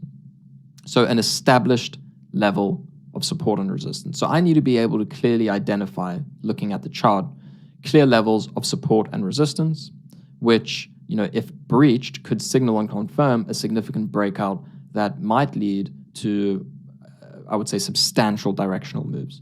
So what is a clear level of support or resistance? If you're not familiar, it's a price area, because it's not always an exact level or price. It's a price area. It's a zone that's been tested over multiple days or weeks or even months, like we just saw in the video, around 500, in terms of that being a significant area of resistance, making it a substantial area of interest. And it could be a breakout point, an inflection point, a significant momentum shift or trend shift for the stock. All right, the rubber band effect. So the rubber band effect, it's contraction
in price and volume, all right? Anticipating then an expansion. So if you actually think in rubber band effect, so the rubber band effect, it's contraction in price and volume, all right? Anticipating then an expansion. So if you actually think of a rubber band, the harder you pull the rubber band on both ends, the greater it contracts until both bands converge until it finally snaps and explodes, all right? So for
consolidation breakout, the most popular swing trading strategy, I would say, the longer the consolidation and contraction, the greater momentum might be once price finally breaks through either support or resistance, because so much energy has been built up that you're going to see a huge momentum explosion potentially once the stock picks a direction and breaches that critical level of support or resistance.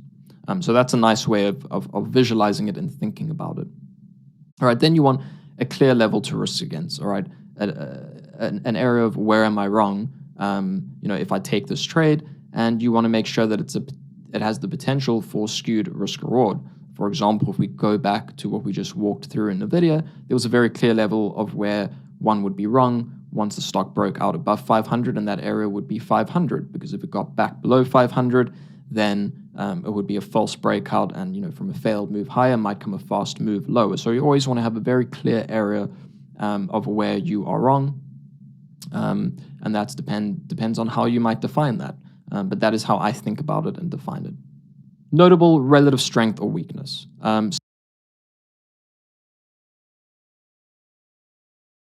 So I like to look for very clear and notable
example, relative strength or weakness. For example, there might be relative strength or weakness, a stock relative to its sector, relative to the overall market, or relative to key competitors. And then I like to identify that because that might hold well on a breakout if a stock is showing relative strength to the overall market. If the overall market is weak and a stock is continuing to consolidate near resistance in an uptrend, one might assume that once the market does bounce, once the overall sector bounces, that stock, which has displayed so much relative strength, might finally break through and continue to outperform, for example.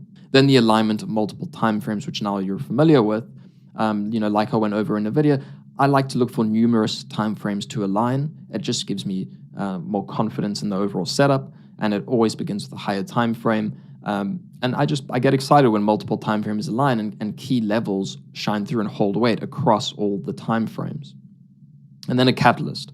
So a catalyst could be breaking news. It could be fundamentally changing, or even technical in terms of a significant shift in momentum or breakout. All right, the catalyst could be a very clear breakout level after a multiple month consolidation. Trend identification. So trend identification, like I briefly mentioned earlier, that's the key simple moving averages, and I like them to align as well with the anticipated trend of that breakout, the directional move of that breakout. What I mean is if I'm looking for a breakout to the upside, I would like to see some of the key simple moving averages obviously rising and just identifying that the stock overall has upward momentum. But for a mean reversion, for example, medium to small cap that's gone parabolic, overall several days or weeks or even months, I like to look for price then to extend very greatly from those key simple moving averages. For example, just last week, we had an exceptional mean reversion opportunity in SMCI, Super Microcomputer, that obviously had an RSI close to 99, and it extended greatly from its key moving averages, offering a great mean reversion trade. And then elevated RVOL. So first of all, for those of you that might not know, what is RVOL? So it's an indicator that tells us essentially how the current trading volume in the stock, all right, intraday, how that matches up to the previous trading volume over a given period of time. So I like to look for heightened RVOL.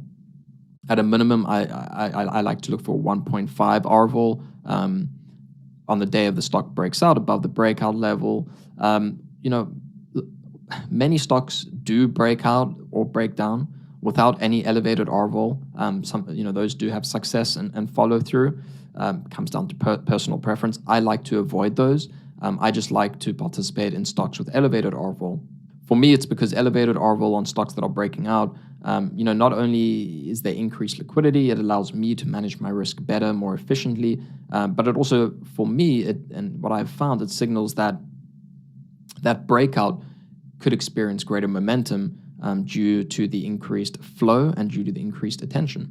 And then lastly, it's also skewed risk reward. I like to look for setups that, if confirmed for price action, that they hold the potential and they offer an outsized risk reward. All right, I don't want to be in anything that offers a one-to-one risk reward. So I want to make sure that there's a skewed risk reward opportunity within that setup that I've identified.